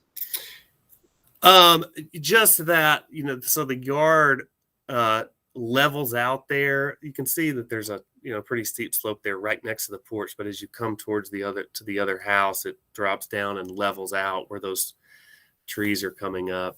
And so there's nothing sort of, I don't know, just sort of visually when you're looking at the house. Well, frankly, when you're walking into the house on the side is a lovely old house, but it's a rental and has been for a long time, a duplex, and it's not necessarily maintained, in to every last degree. And so there's like piping laying out in the yard. Something I was just hoping for something where the yard levels out there, where it's now the wall, part of the wall, that a fence would be the quickest and easiest way to provide some visual barrier. But it is not something that I just basically, wanted to have, flexibility based on, meeting with the contractor and actually getting it done to provide as much boundary as we could, as much visual definition between the two lots. Would you consider like arborvitae or some other kind of plant species to help as a screening mechanism? Well, that's kind of the and primary concern. Right. We've already planted a lot of that, and it takes time, for those things to get to fill in and really provide a barrier. But it's not it's not a major issue. What we said in the proposal in the description was we just said, it would terminate 1 foot short of the facade of the house. And if the commission's view is that the facade of the house, that's what the guidelines say. I think it's kind of odd. I mean, you think about it like that I don't want to digress too much, but if the commission's view is that the facade of this house starts with the front door, then we'll recess it at least a foot back from the front door. I guess I don't want to confuse the matter, because I don't want to give the impression that I don't think that the second story is part of the front facade. I'm just saying that because we're talking about the fence meeting the first floor, that it should meet the actual building plane, which is what I would consider to be the facade. And then again, if we were talking about like the other side of the house, which I'm not sure if there's probably not an image in here because we didn't really need to talk about that, but that it would be, well, here's one. So like, you could come, there's a garage door there, so you couldn't, but imagine if the garage door wasn't there, then you could come, up to a foot up to that front corner because the porch isn't there. So hopefully that helps clarify for everyone what I'm trying to say. Yeah. Alex, I think I'm in agreement with you in terms of the sort of best way to terminate that fence would be at the plane of the front door, the sort of offset that's required there. Yeah, I mean, because if you really think about what the intent of that guideline is, the intent is to not, kind of interfere with the front facade, and like it would just look really strange for a fence to terminate into the side of a porch like that. Well, just for I know you got another thing that you want to move on to, and I'm perfectly fine with that resolution. It's not in the grand scheme of things worth, but it's interesting when we first made this proposal and started talking to Alex about it, 2 months ago. The idea was to use a wire fence, and then I read that the guidelines have been updated since I had to do anything with a fence to say that you can't have a horizontal support on a wire fence. So between the posts, there cannot be any horizontal support. Well, we've got bears, going through these backyards all the time, and a wire fence without any horizontal support will get smashed and, irretrievably the first time a bear goes over it. So we changed from proposing a wire fence in the side yard to the solid fence. And, but, so just, I put that out there for the commission's consideration going forward with the guidelines and the way they read, allowing wire fences, but not wire fences that are supported horizontally. It may be something to consider in the future, changing that, because with our bear activity now, that's just not very, very practical anymore. I think a bear would also break an 8-foot span of a 2x4 too. They do sometimes. They do. You're right. Yeah. You're right, but they don't always. They do always bend the. They do always bend the wire fence. Anyway, that's for some future date. So if I know you have another project to consider, and it's already getting late, I'll just propose that that we go forward with this as is, with the 2 amendments that the parking change in the front yard, that part of it be removed, that the path, instead of curving as proposed, travel in a straight line from the front door to the street. And then with that clarification that the fence on the side yard should terminate within a foot, terminate at least a foot recessed from the front door. I think that addresses everything. And Rob, just to confirm your earlier amendment about squaring the corners. Yes. Sorry. Yes. Thank you.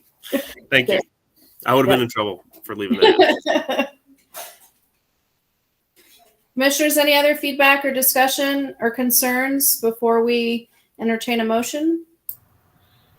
This is Commissioner Lazaris. I have no concerns. This is Commissioner Oliva. I have no concerns. Commissioner Sprang, no concerns. Mega dittos.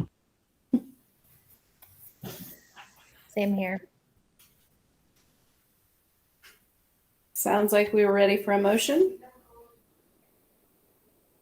Anyone else?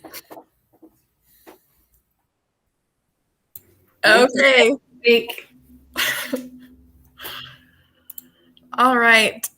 Chairman, based upon the evidence presented to this commission, including Exhibit A, application and project description, 3 pages, Exhibit B, drawings and plans, 11 pages, Exhibit C, photographs of subject property, 40 pages, Exhibit D, additional photographs of subject property, 2 pages, received September 8th, 2021, and the commission's actual inspection and review of subject property by all members except.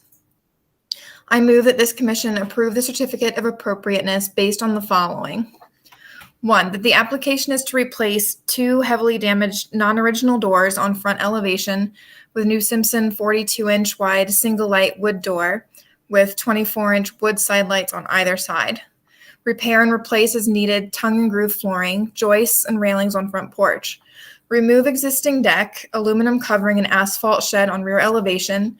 Construct a new 18-foot by 24-foot deck on rear elevation. New deck will have stained or painted wood decking, stairs and handrails with square balusters spaced 4 inches on center. Deck supports will be screened with painted square lattice. Replace existing damaged stone walkway in front yard with new dry-laid native stone walkway. Should I make note now of the location of the walkway?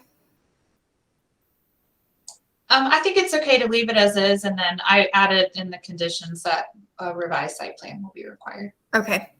Remove 3 black walnut trees from front yard and 2 from rear yard that have outgrown their intended space. Remove concrete block wall from side yard. Construct a 6-foot tall stained or painted vertical picket wood privacy fence along western property boundary. Fence will terminate at side elevation at least 1 foot behind front facade where behind front door. Replace existing damaged post and wire fencing in rear yard with 6-foot tall stained or painted vertical picket wood privacy fence. Construct 15-foot by 20-foot concrete basketball court in rear yard. All work will be in accordance with attached drawings and plans. All permits, variances, or approvals as required by law must be obtained before work may commence. 2, that the standards for windows and doors found on pages 84 to 85, porches, entrances, and balconies on pages 72 to 73, decks on pages 38 to 39, walkways, driveways, and off-street parking on pages 50 to 51, fences and walls on pages 36 to 37, and landscaping and trees on pages 40 to 41 of the Montford Historic District Design Review Standards, adopted on April 14th, 2010, and amended December 9th, 2019, were used to evaluate this request. 3, this application does meet the design standards for the following reasons. A, front door entry is being restored. New door and side lights will be wood and compatible with the overall design of the building. B, new deck is on rear elevation, inset from rear building corners by at least 1 foot, and is compatible in scale, proportion, materials, and detail with the historic building. C, existing walkway is not original to the site. New walkway will be stone and compatible with the site and district in terms of dimension, configuration, materials, color, and texture. D, existing retaining wall is not historic or original to the site. E, new fence will be wood, no taller than 6 feet in height from grade, set back at least 1 foot behind front facade, and sited in a location that is compatible with the traditional historic relationship of fences to historic properties in the district. F, trees being removed have outgrown their original space. G, concrete basketball pad will be inconspicuously located in rear yard. 4, that the action and improvements proposed in the application before us for a certificate of appropriateness are congruous with the special historic character of the Montford Historic District. There a second? I second. Second, Lazaris. Okay. We will vote by roll call. Vice Chair Sprang? Aye. I'm sorry to do this to you. I just had a point of clarification. When you're reading that, the balusters on the rear porch you read as 4 inches on center, and I think I had proposed 5 inches on center. And you wouldn't think, but by the time you build a rail all the way around that far, that's a lot of wood, a lot of additional wood. I just didn't know if that was a that's a building code requirement to be 4 inches. 4 inches on center. Yes. Okay. All right. I withdraw my comment. Thank you, Chair Kite. Yep. All right, so we're voting. Vice Chair Spring. Aye. Commissioner Lazarus. Aye. Commissioner Hornaday. Aye. Commissioner Oliva. Aye. Commissioner Vaughn. Aye. Commissioner Watkins. Aye. Myself, aye as well. Based upon the foregoing findings and for the reasons set forth therein, I move that a certificate of appropriateness be issued with the following conditions. A revised site plan and deck drawings will be submitted to staff for review and approval. Second, Lazarus. Okay, we'll vote by roll call. Vice Chair Spring. Aye. I'm sorry. Just want to do the revised site plan is obviously not a problem. I can do that on my own. Do I need to submit whole new drawings for the deck in order to remove those angled corners? Yes. Sorry. Okay. Okay, voting. Vice Chair Spring. Aye. Commissioner Lazarus. Aye.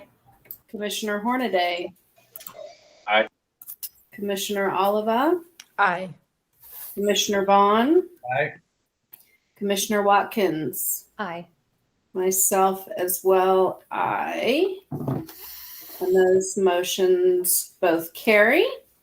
And that concludes the hearing for Certificate of Appropriateness at 185 Pearson Drive. Alex, do you need drawings for the deck? What should never mind. I'll contact you offline to get those. Yeah, we can just touch base in the next day or so and then sort that out. We can just talk about it outside of the meeting.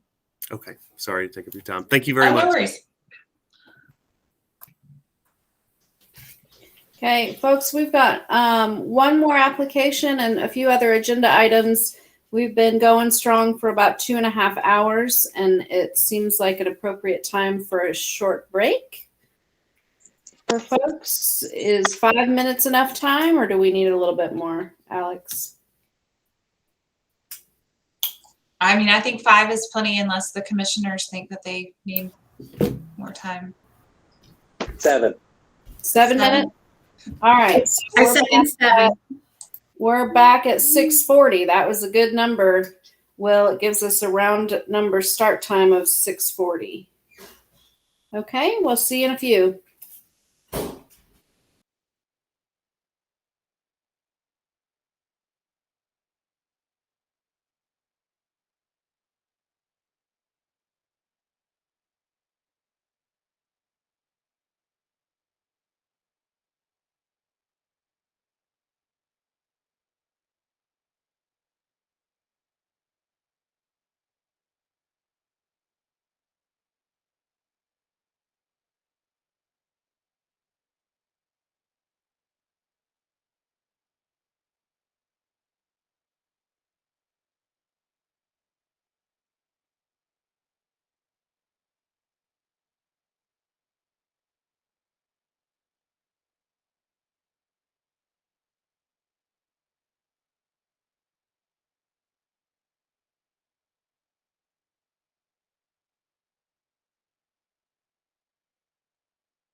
Commissioners, as you get back online with your either video on, or just let me know that you're here so we can get started again.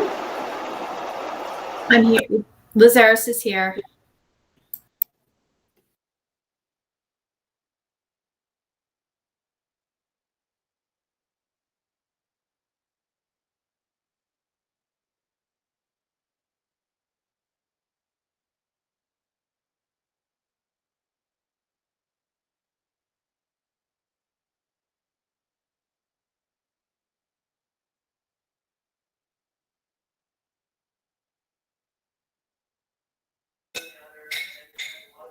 We're waiting on Emily.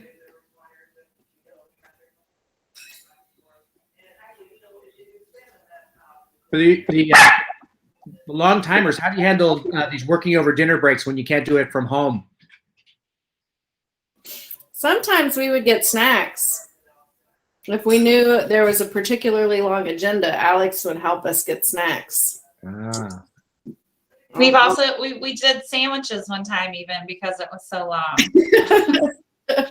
Yep. Do people bring snack bags? Because I know I like to have my little dish off to the side, but is that something that is discouraged, frowned upon, whatever? Okay. No. Okay. Yeah, you can certainly bring snacks. I mean, we usually try to provide some, you know, like just little like bags of like trail mix and have different options for like granola bars and stuff like that. But you can also bring A bar something cart. of your own if you prefer. Got it. Okay, thanks. Don't want to take up the meeting, but I was curious. Sure. Seeing everyone eat on camera, so. I used to start every meeting with a little snack from the chocolate lounge. Ooh, that's a good thing. That was about half the time I'd run into Alex at the right before the meeting. Oh, the good old days. Yeah. All right. Do we have everybody? I know this applicant's been waiting a while. We've had a long agenda today. Yeah, it looks like all the commissioners are here. I see John O'Neill, the property owner, so we'll just need to get him sworn in, and then we should be good to go. Okay, well, we can start with the swearing in. We've got Stacy and Michael were previously sworn in. Is that correct? Is Stacy here, I'm John? not sure about Stacy. You know, she's not here right now. She's putting our son to bed, or she'd be here. But so if it's okay, if she comes on, maybe can we swear her in? I don't know that she will, though. Yeah, we can certainly catch her.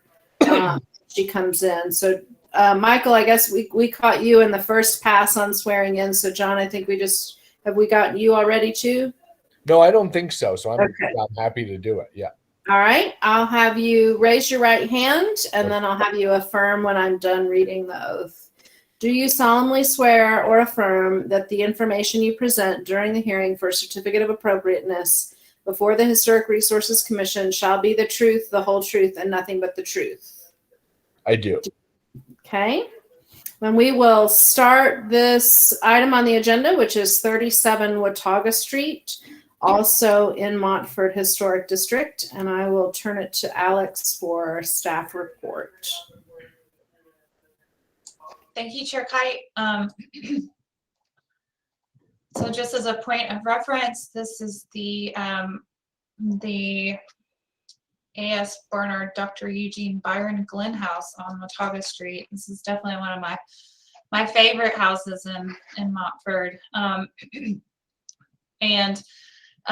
it's a pretty big property. It does sit, if you visited the site, you probably noticed that it does sit on an alley. There's an alley that goes to the right of the house behind some other properties that front along Montford Avenue. So I just want to go over, this is kind of a complex project. So I want to go over some things with you before we delve into the new work. So when I was first started looking at the submittal information from the applicant, I realized that all of this stonework and terracing had taken place, and I did not recall approving that. it looked pretty new. So I did some digging, and we have these this pictometry software that we use for various purposes. So I did pull these images for you to review, so you can see on the right-hand side down on the bottom. That is 2016 aerial photography, and this is 2020 in the current configuration. So all of this kind of regrading, terracing, stonework, it's either the wall and this older concrete stair was here, but all the work on the other side of it is new, and it does not have a CA. So as part of this review, you'll kind of be retroactively looking at that. The proposed work actually, obviously, if you've looked at the plans, affects all of this. So I've noted, I've just kind of gone through and added some site photos in here for all of you. The fencing was installed also without a CA. This is looking from, the yard is pretty big, and I can pull up a site map if it's helpful.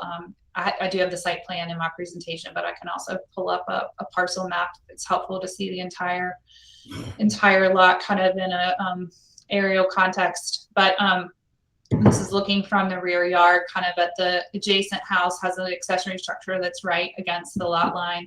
And so they built all of this kind of like right up against the property boundary. This is looking into the lot from the alleyway. And then I thought I had included another photo, but I had to have some additional site photos that I can pull up as we're talking through. So, Alex, can I just have one real quick point of clarification? You didn't say anything to the opposite, but I just want to make sure they know. This was all stuff that we've just discovered in the last couple of weeks. It was never disclosed to us, and this all predated us owning the house. So it's new information to us. I just wanted to make sure you all knew that. Yeah, thank you, John. They inherited this from a previous property owner, unfortunately. And we don't run into this too terribly often, but every once in a while we do, where we have an enforcement case that gets open, and it's unfortunately runs with the property, not the property owner. So I'm going to start with the pool, and I will say that we have reviewed a couple of pools in the past 3 to 4 years with the city. It's been each time a pretty contentious subject matter. The commission has approved 2 pools, one being at 240 Pearson Drive, which I don't know if some of you recall, we looked at last meeting and earlier in the summer, because they were proposing to do some work to the accessory structure. That's also a very large lot. They proposed a pool that was immediately behind the house, but not configured like this, where it was long ways. It was more parallel with the back of the house. And that lot is an acre, and you would not see it from anywhere. To back up a little bit, the reason why pools have been so contentious is that they weren't found historically in Montford. Pools you would see, and maybe later, every once in a while there's a rare example of a pool, but you would see them later in later historic neighborhoods, like Biltmore Forest would be a good example. So it's been it's debatable as far as the commission's opinion has gone as to whether pools are appropriate, but the one on Pearson was approved 3 years ago, and then there was one approved the following year at the intersection of SoCo and Cumberland Avenue in a backyard. It was kind of similar to this one, although they had more vertical structures and things around the pool. The commission required them to just minimize everything, to landscape around everything so that it wasn't visible. This one's a little bit interesting because I shouldn't say, the biggest concern that I have is that essentially eliminating all of this terracing and kind of having to cut farther back into the yard, you're actually altering the topography even more than what was already done with with the previous owner of the house. It's probably not an exact measurement, but I roughed it out, and it's about 1,100 square feet between this area that would have to be graded out, and then this area too, where there's this existing retaining wall that intersects with the proposed accessory structure. Like, removing all of that will add to what the amount of topography that will have to be altered in order for all of this to be built. So it's sort of with this one, more than the pool from a philosophical standpoint being a challenge, I'm more concerned about the alteration of the topography as far as the whole design scheme is considered. So the other concern I've noted that we've kind of talked about at length is the accessory structure is, in staff's opinion, clearly reads as 2 stories. This is the side that would be facing outward to the alleyway. And while it does appear as 1 story on the back side of it, I don't think that really does anything for the issue of it clearly reading as 2 stories, especially as, you can see as it relates to the primary structure, it definitely reads as a 2-story structure. So, as far as like the overall design outside of the height, I don't have any concern about the accessory structure. I don't think I edited, I did note that the orientation of the accessory structure was of concern. Because of this kind of the elevation that faces north reads a little bit like a front facade, but I changed my stance on that since we were talking about a garage structure. I think it obviously makes sense that this is oriented towards the alleyway. So those were my concerns. I did ask the applicant to submit some additional info for review. I would say too, then this is like a very minor thing in the grand scheme of things, but that the mechanical unit that's located off to 1 corner of the accessory structure should have, it's not on this plan, but it's out here kind of in the corner of the yard. It has a little bit of landscaping around it, but I think it needs to be tucked up closer to the building and have more screening. So those are all my notes for this one, and my recommendation is that at this stage, I think the commission should give feedback to the applicant. Happy to answer questions. Commissioners, what questions do you have?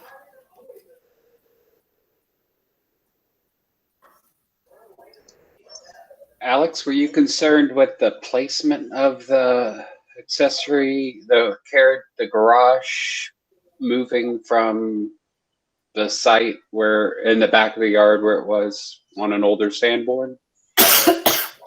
I know that there's the provision that they locate accessory structures as close to the historic location as possible.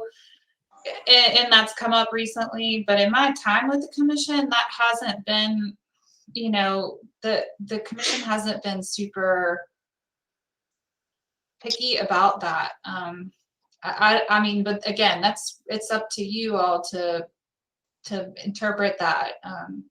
And I think that was based on, and I'll let Janice chime in here. That was based on our previous city attorney.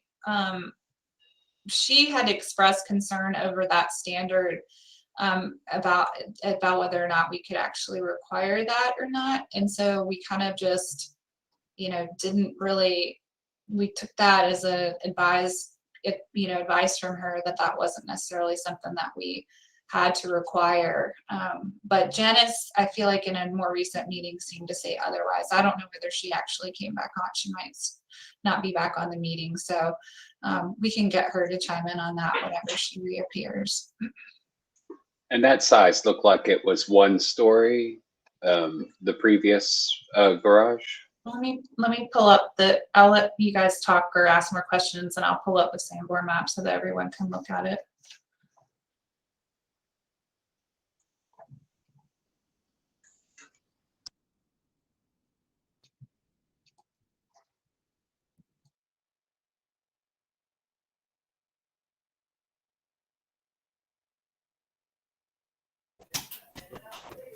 So I want to, I think, just clarify a little bit of sort of what is in place and what is proposed, just so that I'm clear and I'm zooming into drawings and such. The existing stone patio work is in place, and there's modifications to that proposed to accommodate a new pool and a new accessory structure. Is that correct? And that the existing stone walls and terracing were the portion of the work that does not currently have a CA. Right. Where the topography was already substantially altered. So Alex, what's the little bit of the best way for us to think through this project? Typically in an after the fact kind of a situation, we obviously consider the work that's been done on the merits of how it aligns with the standards for the district. And in this case, it seems like what's proposed is the thing that we're evaluating, and that what's in place is maybe not the priority concern. It's more about how it's being modified and whether that is in alignment with the way that we read the standards. I think it's kind of, as far as how I got my head around it, I kind of looked at it as both. Like, you know, if like, let's say they weren't proposing any new work and just wanted to get approval for the walls, right? Like, would you consider that to be okay? And then the pool and the accessory structure are like a step beyond that, in my opinion. If they weren't going to like alter the topography of, you know, a great deal more, it might not be a step beyond. But I think that, you know, it might be kind of two separate things. But I think that, you know, if you are like, you know, if the commission is kind of okay with the changes that were made already, I think then you know, it kind of solves itself organically. But it is kind of a strange situation for sure. And I'm not sure what I just said made any sense to you. I think it does. I think, you know, I don't think this particular makeup of the commission, maybe there's folks that we haven't addressed an after the fact approval recently. And so I just want to make sure that we are providing good guidance to the commissioners on how we've typically thought through these in the past. This is obviously more unique. John, I'm sorry that you've inherited this problem. That is certainly an unpleasant surprise, I'm sure, for you. And so I apologize for that fact that that's what's happening right now. But well, it's no one Zoom's fault. And yeah, hopefully there's a way we can work all this out, and yeah, maybe it's a win all around. But appreciate you saying that. Yeah. Commissioners, are there more questions for Alex? It looks like we can talk through the Sanborn a little bit. And John, we're going to give you a more opportunity to address the commission and any other things that you'd like to include along with what Alex has already presented.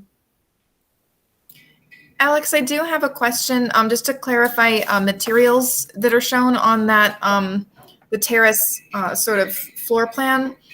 I see where it says that there's a stone patio in sort of the existing area, but I don't see a material called out on the pool terrace or the tub terrace. Do you know what those are planned to be? I'm pretty sure they're going to be stone to match, but I'll let Michael answer that question. Michael left the meeting. I don't know if he's joined again. I guess I'll jump in to say I believe that is correct, and if that's not correct, we would correct it right away. I guess it's a little sad. I don't know exactly, but I know it's meant to be done in that style and or a style consistent with the house. I mean, we very much want, you know, we moved to Montford because we love the neighborhood, and we certainly want to do, you know, we don't want to do anything that's inconsistent with the character of the neighborhood.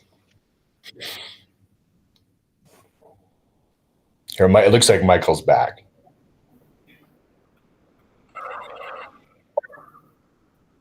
Hey, Michael, are you there?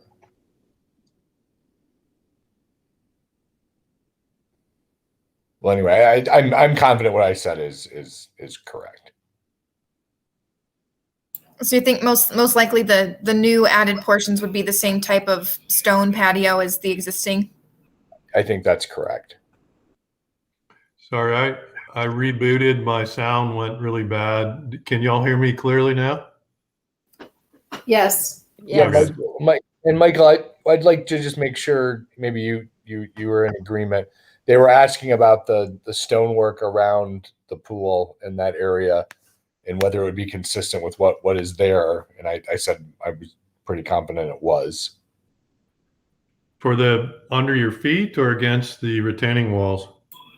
Under the feet. Will the pool terrace and tub terrace be the same material as the stone patio existing? Yes. Yep. We hadn't really talked about it. I assumed it would be, yes, if that's okay.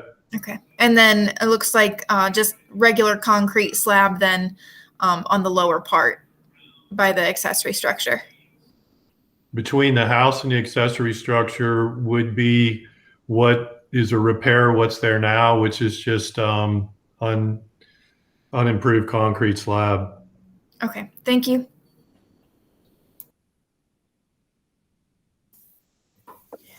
John or Michael, is there additional information you'd like to present? Yes, I would. Okay. Yeah, we were caught by surprise. By the way, I don't know if y'all remember, but we submitted some minor modifications to the existing house. We switched out a door in the front, and we added a pair of doors coming out of the back of the existing structure. So that work was submitted, reviewed, and approved, and that is happening right now. And the French doors are shown in this site plan that's up on your screen right now.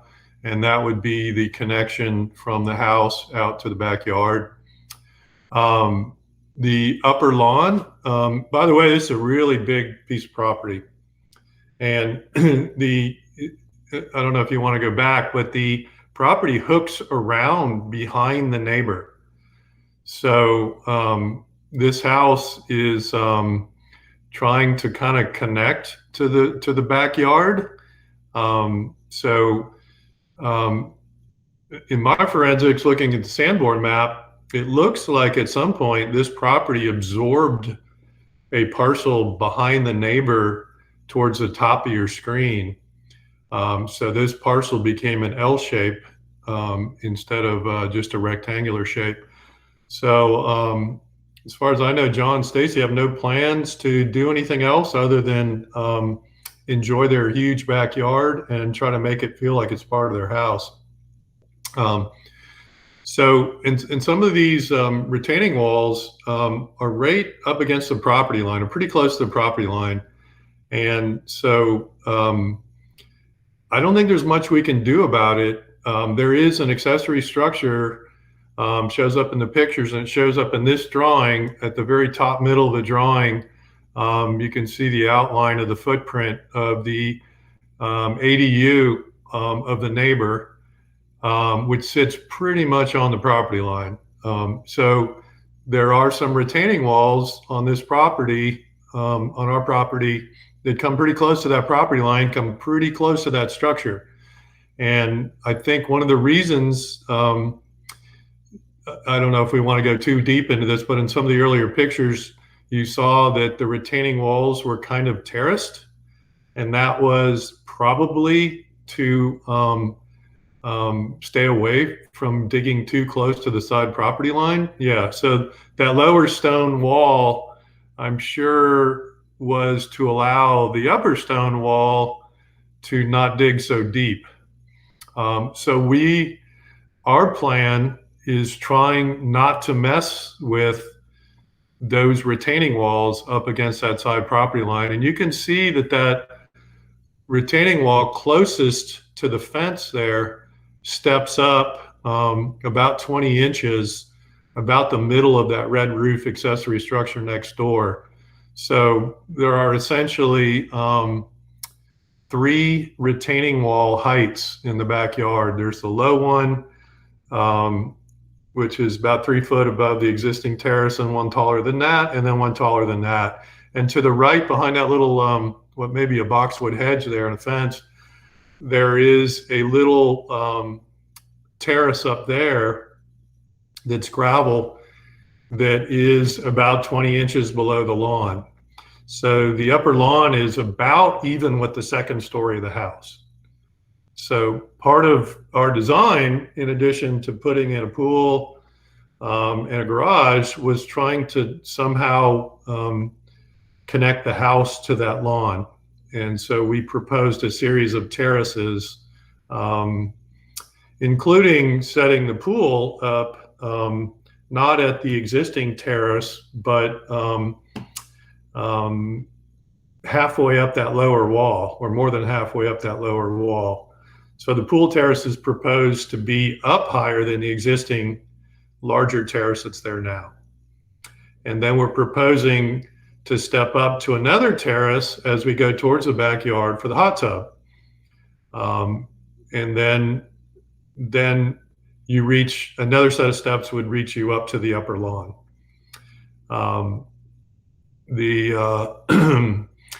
The apartment above the garage, John and Stacy don't see that necessarily as an extension of their living space, but more purely as a guest cottage.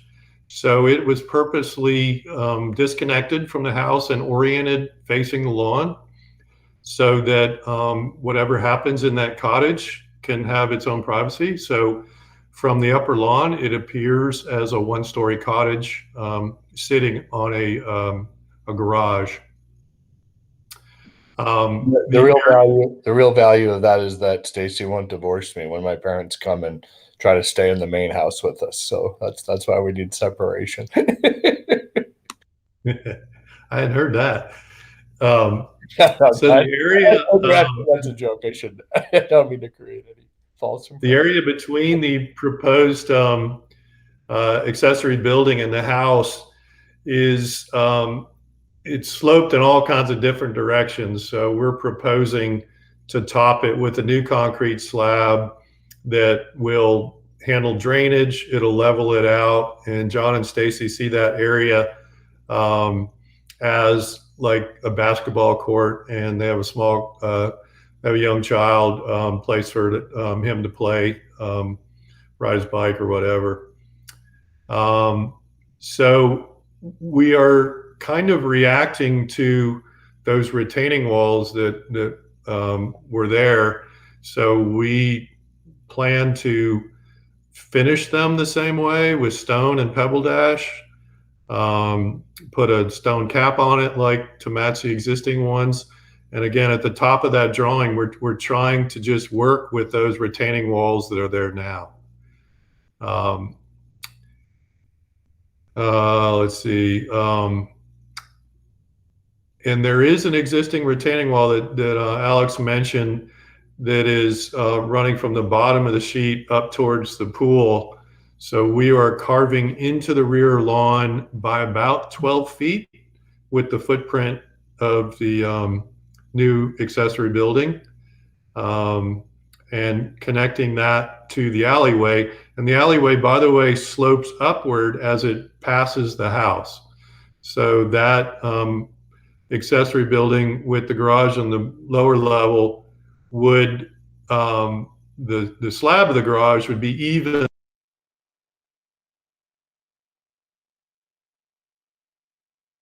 Michael, you just started to break up for me. Same for me. Same, Michael. I don't know if you can hear us, but we can't hear you anymore.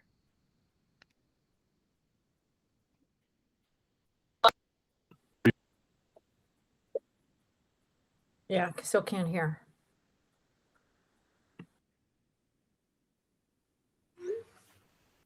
It seems like he knows, but I just sent him a text too.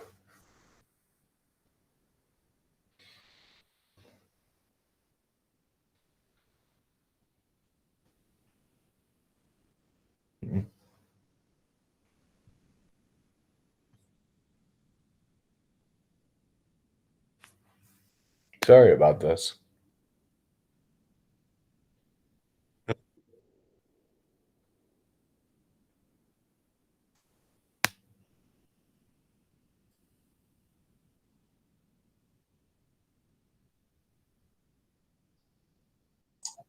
Michael, you can call in too if you're having trouble with your audio.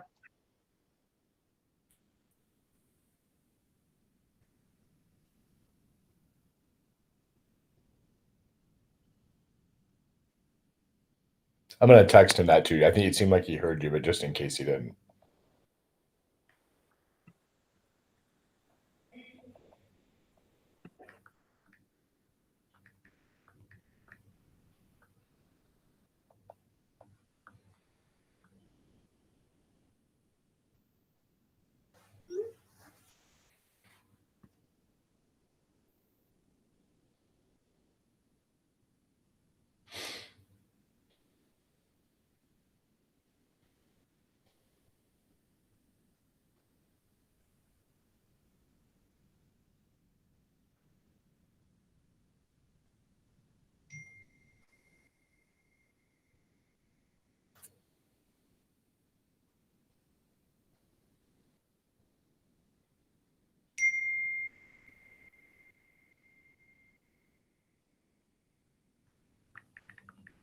It looks like he's back.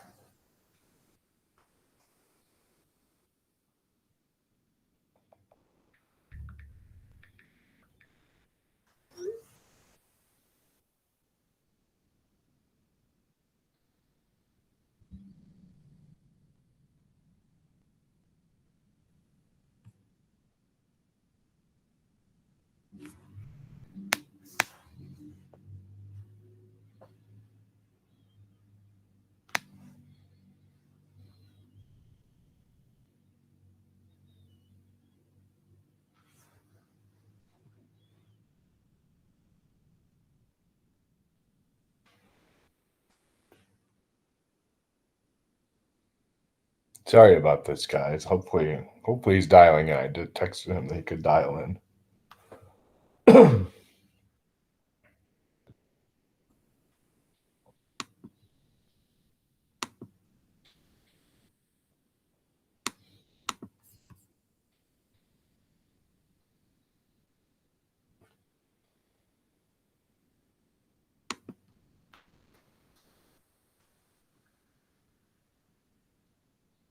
Chair Kite, would it be appropriate if we check to see if there's anyone who wants to comment on this? We could certainly do that. We can. Let's see. He said he Chair just Kite, I'm there are very no sorry. callers in the queue. He asked what number. It was probably in the original invitation, right? Yeah, here I got it right here. I'm gonna Correct. give it to him. Yeah, hold on. I got it right in front of me. 203. Do we have any callers? Are we? We do not have any callers in the queue. And we'll close the floor for public comment.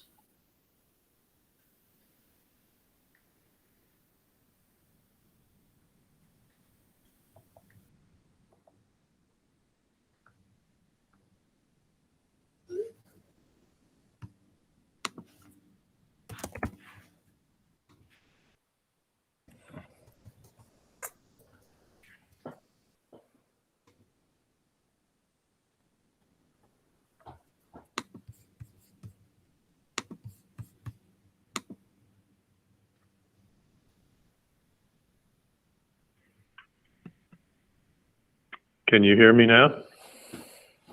Yes. Yes. Yes. Is that working? Yeah. Oh, Yeah, cool. we can hear Okay. All right.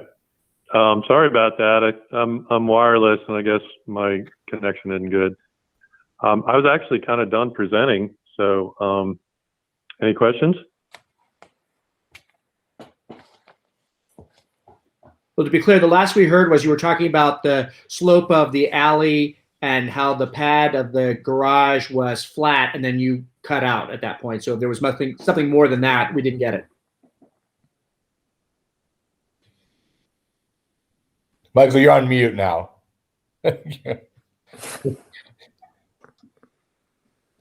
Michael, you're on mute. Am I still on mute? Yeah. No, now you're off. Okay, you can hear me now, right? Yes. Okay. So the garage slab is even with the existing rear stone patio, which is about 19 inches above the slab motor court. Does that make sense?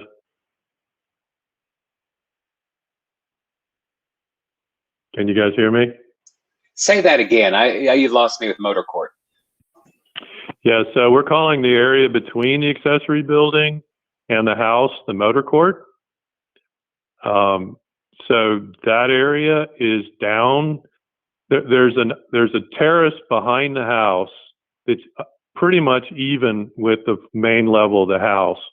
And then as you go towards the alleyway, you step down 2 awkward steps to a concrete slab motor court. So we're proposing that the garage slab would not be down at that concrete slab level, but would be up at the stone terrace level. And because the alleyway slopes up, it would actually be more even with the alleyway.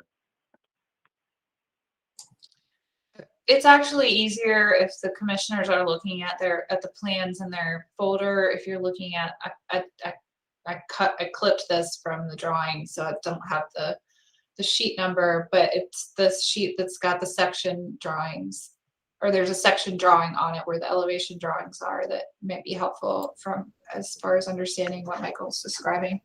It's A12. Thank you. Yeah, east elevation shows the level change. And where is the pool level? What's the pool level there? Well, the existing patio level is shown in the east elevation as a dash line to the left of the accessory building. But then the pool level, we're proposing to step up about 22 inches. So it would be 22 inches above the garage, proposed garage elevation. But it's behind the building, so you don't see it. If you look at that 22 inches is off of the patio between the 2 houses. 22 inches is a wall that goes along the side of the pool, the short end of the pool. Is 22 inches all?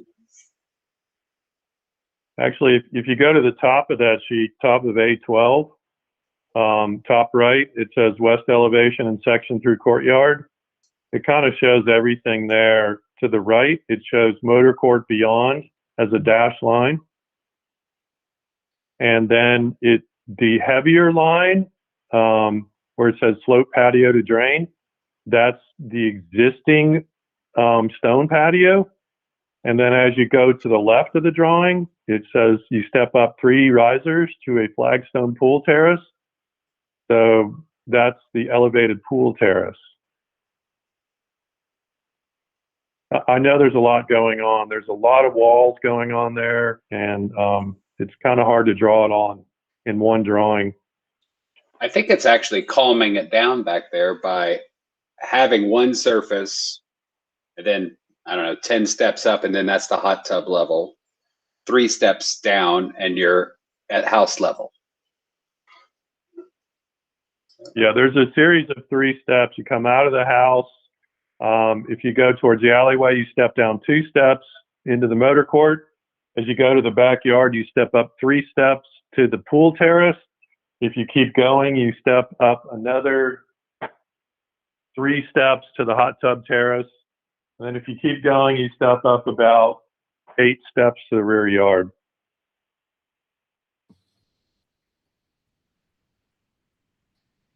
And it is a very big yard. I mean, as Michael said, and that's very important to us. Like that, I mean, we love the house itself. It's a beautiful historic house. We really wanted a big yard, so that's important to us. So I know we're going to take a small sliver of it, but I mean, we're preserving a massive yard back there, and so we're trying to make something that like all that flowed together well.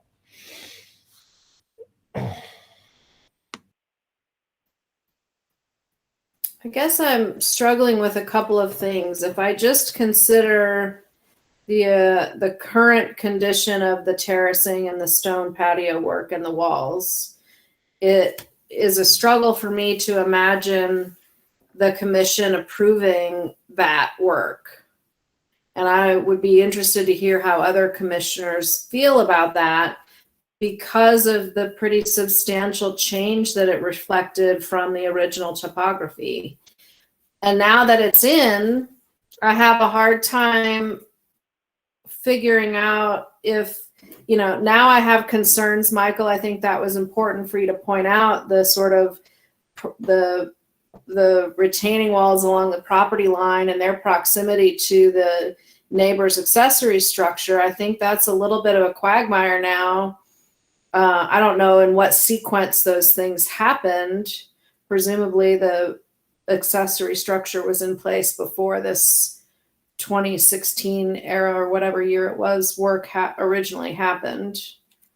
But it is a challenge to regrade and to change the topography that close to an existing structure. And now that it's done, how do you sort of undo it is also a concern. One of the big conversations that we typically have around pools is how much visibility is there of the pool from the adjacent properties or from the street. In the cases where we have considered and approved a pool, that was a big chunk of the conversation, was wanting to make sure that the view of the pool, that there really just wasn't any from the adjacent properties or from the street, for sure. So that's another thing it feels like we want to talk about, is whether or not there's any visibility with the proximity of that adjacent accessory structure from the neighbors. It seems like some visibility of the pool might be expected in a way that maybe some of the other pools that we've approved didn't have to deal with.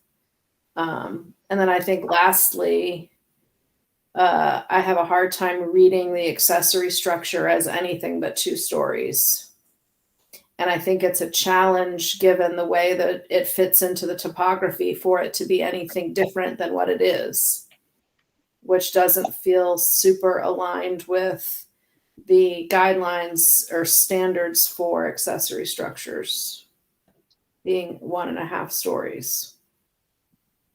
I want to add too that I saw Janice appear briefly and then she turned her camera back off. So I'm not sure if she's still on, but Janice, if you can hear me at some point, we would like to get your input on the standard about where previous accessory structures were located on a lot. And then also I want to- I'm here, I'm sorry. Oh, okay. Also, real quick, I just want to point out too that the other 2 locations where the commission approved swimming pools were both flat lots. They didn't require substantial alteration of the topography. So just to clarify on that. And then, so Janice, Commissioner Hornaday was asking me about, here is this is the 1917 Sanborn. You can see there was a little accessory structure back on the very far corner of this, and there is the standard that says that if a structure was located historically on a site and you're building a new one, and the historic one is gone, that the new one should be built as close to the original location as possible. And at some point in time, Robin had advised us that that wasn't a standard that she thought was something that we should be applying.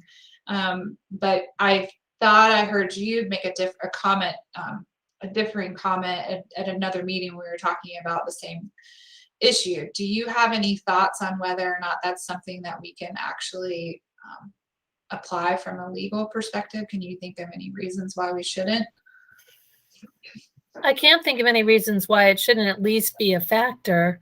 I mean, we've had other ones. That's kind of in a strange location. And it's very tiny. We've certainly, where there've been a primary carriage house, for example, and we had seen that footprint, and then the carriage house was gone. Then, if they were building an accessory structure, I recall you looking at the Sanborn maps and saying, We just did one maybe a few years ago, or maybe a year ago, where you were looking at it and saying, can you move it a little bit more where it would have shown on the Sanborn map? But it seems like it depends on the kind of structure that you're building or you're trying to mimic, or to put the placement. There's other criteria you would take into factors, like where an accessory structure should be located to the primary structure. So I think it's certainly be a factor if that answers that, but it doesn't have to be the governing thing. Okay, thank you. And I would just say, I mean, I think if there's going to be an accessory structure, a new one, I mean, I don't think that like putting it way out in the yard by itself, I mean, I think it being tucked in closer to the house actually makes it appear less like prominent within the landscape, in my opinion. But I just wanted to get your thoughts on that, on the other Sanborn map question, since Commissioner Hornaday had asked for clarification on that. So thank you. I mean, that one's right on the line too. I mean, we do have certain setbacks that we'll be looking at. I don't, that would be a consideration as well. Not to mention, it would be a floor above the main level of the house way back there.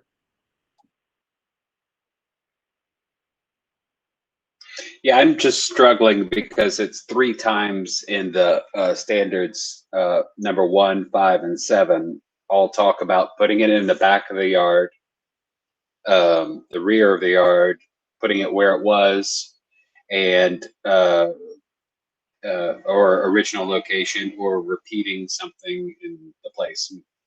So it kind of is hammering it a couple times. A second question I had on, I guess it really doesn't matter, but the old wall, the picture, Alex, of both 2016 and 2020, can you give me a 200%er?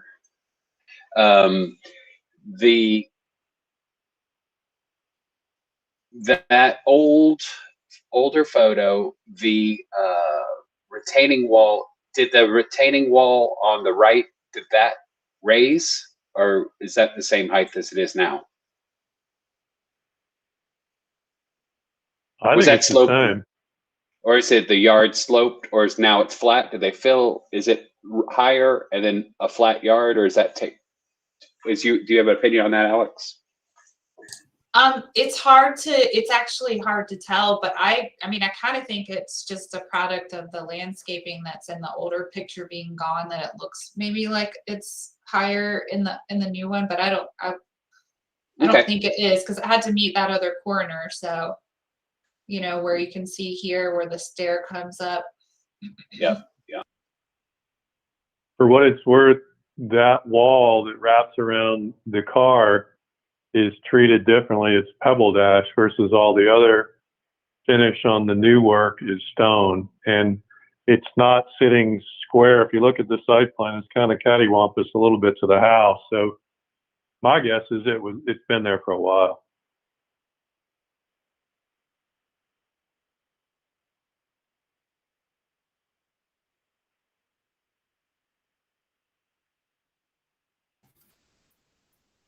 And just to be clear, going back to the site plan, the pool as proposed would fit within the existing retaining walls. So between the pool and the hot tub, there's a dashed line that runs up and down the sheet, and it dives into a harder drawn line at the top that has 104 inches. That dashed line is the extent of the work, I guess the unpermitted work that was done. So we are fitting the pool within the footprint of what's been done. The hot tub and that concave shaped wall, that is all new encroachment into the backyard. And in response to the discussion about the pool being visible, there was a picture shown earlier where you could see the red roof of the accessory the ADU next door, there's a fence put there. It's a tall fence. So I don't know that anyone that's on that property can see what's happening in this backyard. Thank you, Alex, for bringing that picture up. And we are proposing a new wall between the new accessory building and the house, which would be opaque, potentially either stone or pebble dash, which shows up in our drawings on sheet A12, east elevation or west elevation.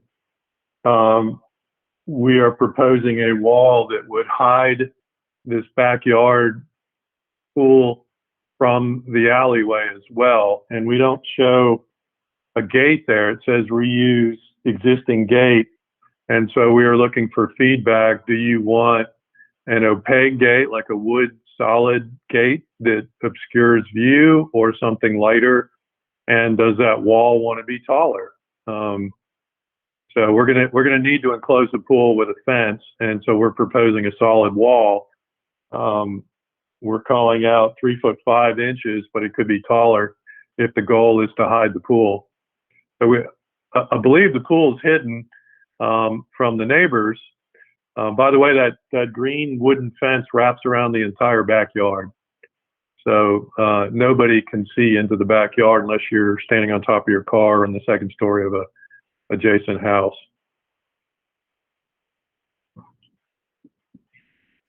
One more And by the way, clarification, Michael. Is there an 8-step wall behind the hot tub? A wall that's 8 steps tall? I can't read that. Same picture. Nope. Higher. On the same picture, Alex. Yes, 8 feet tall. So there's an 8-foot tall pebble dash wall, retaining wall, on the back of the hot tub. Proposed. Terrace. Is that what you're asking? What's in the drawing? Yeah, on the terrace. Are you asking if we're proposing it or if it's existing? No, if that's, I'm just trying to understand that there's going to be a large, that's why the wall, I guess, is concave, is for strength on that 8 feet of earth. That's what's being proposed with a fence above it. Okay. No, it's purely a design choice to make the wall curved, and it's not 8 foot tall. If you're looking at sheet A10, the tub terrace is at 44 inches, and the top of that concave wall is at 104. So that's 60 inches. So that wall would be 5 foot tall. Okay. But it's 8 steps. Okay. I was just counting steps. To get from that hot tub terrace up to the rear lawn, it might be 8 steps. Yeah. And again, that shows up on sheet A12 on the top right, west section through courtyard.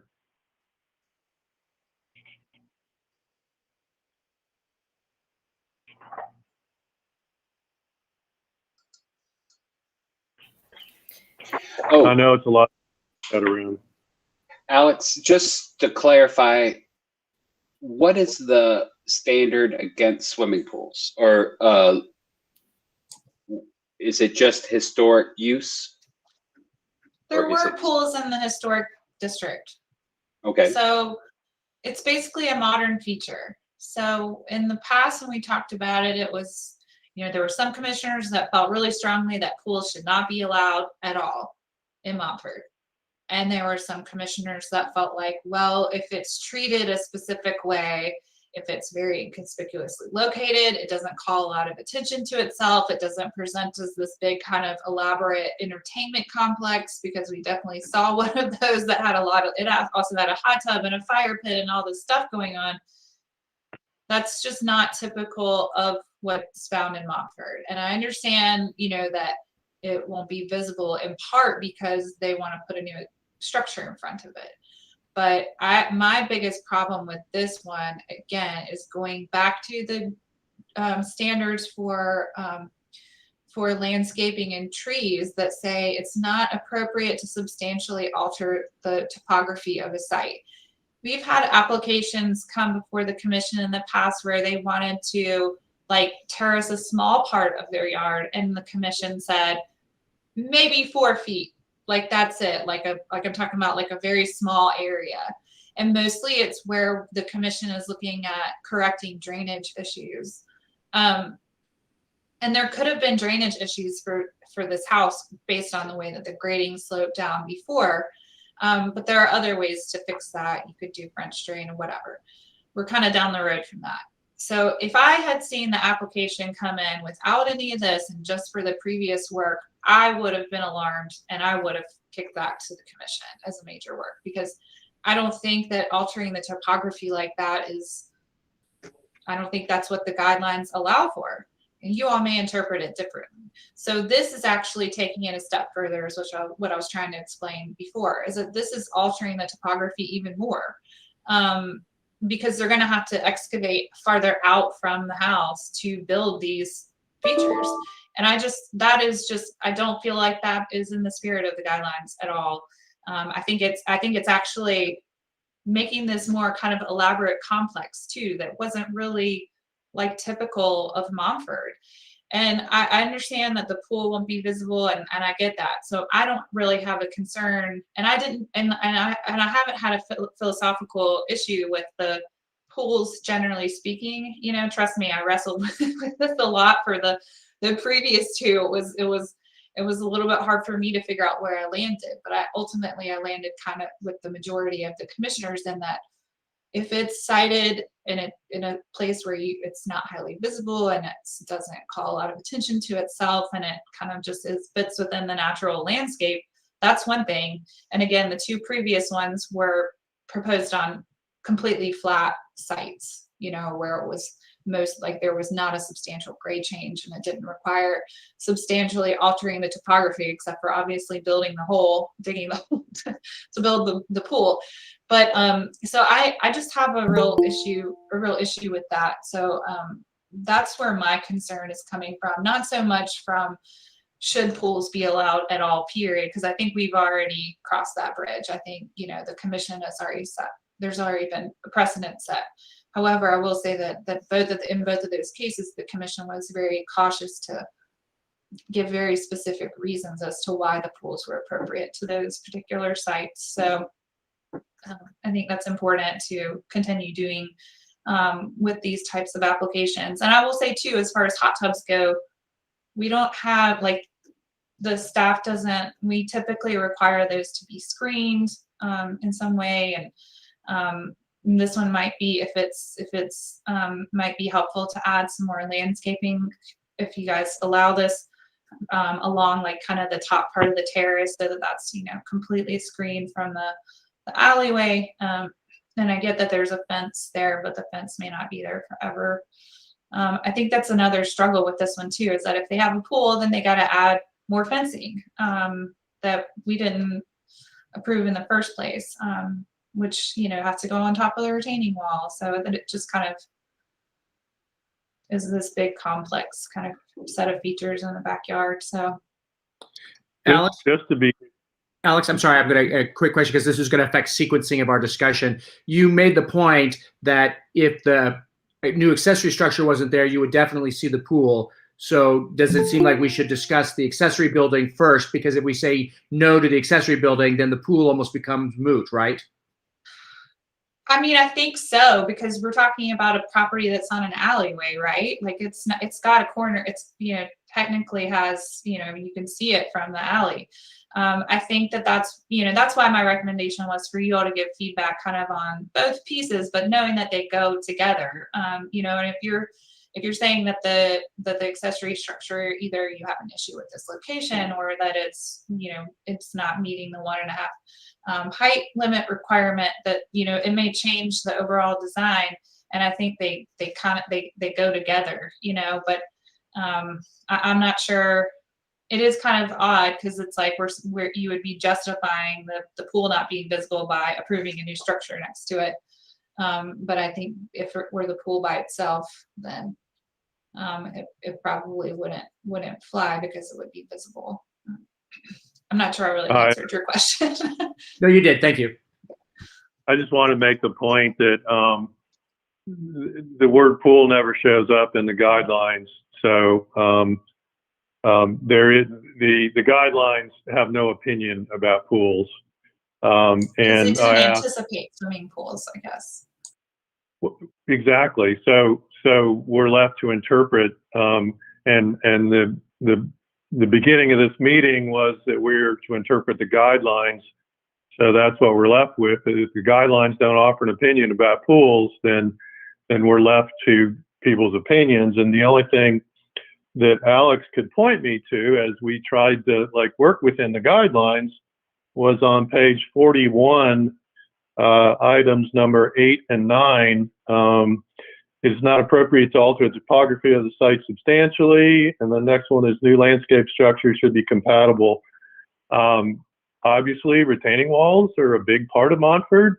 So the topography has been modified substantially in this neighborhood. And stone retaining walls are a big part of the character here. And anytime you build a structure, you're going to alter the topography. Every project you review, somebody's sticking equipment in the ground to alter the topography to dig footings or add a driveway or whatever. So I'm kind of stuck as to how do we present something where the guidelines aren't really clear about how we should fit it within the guidelines.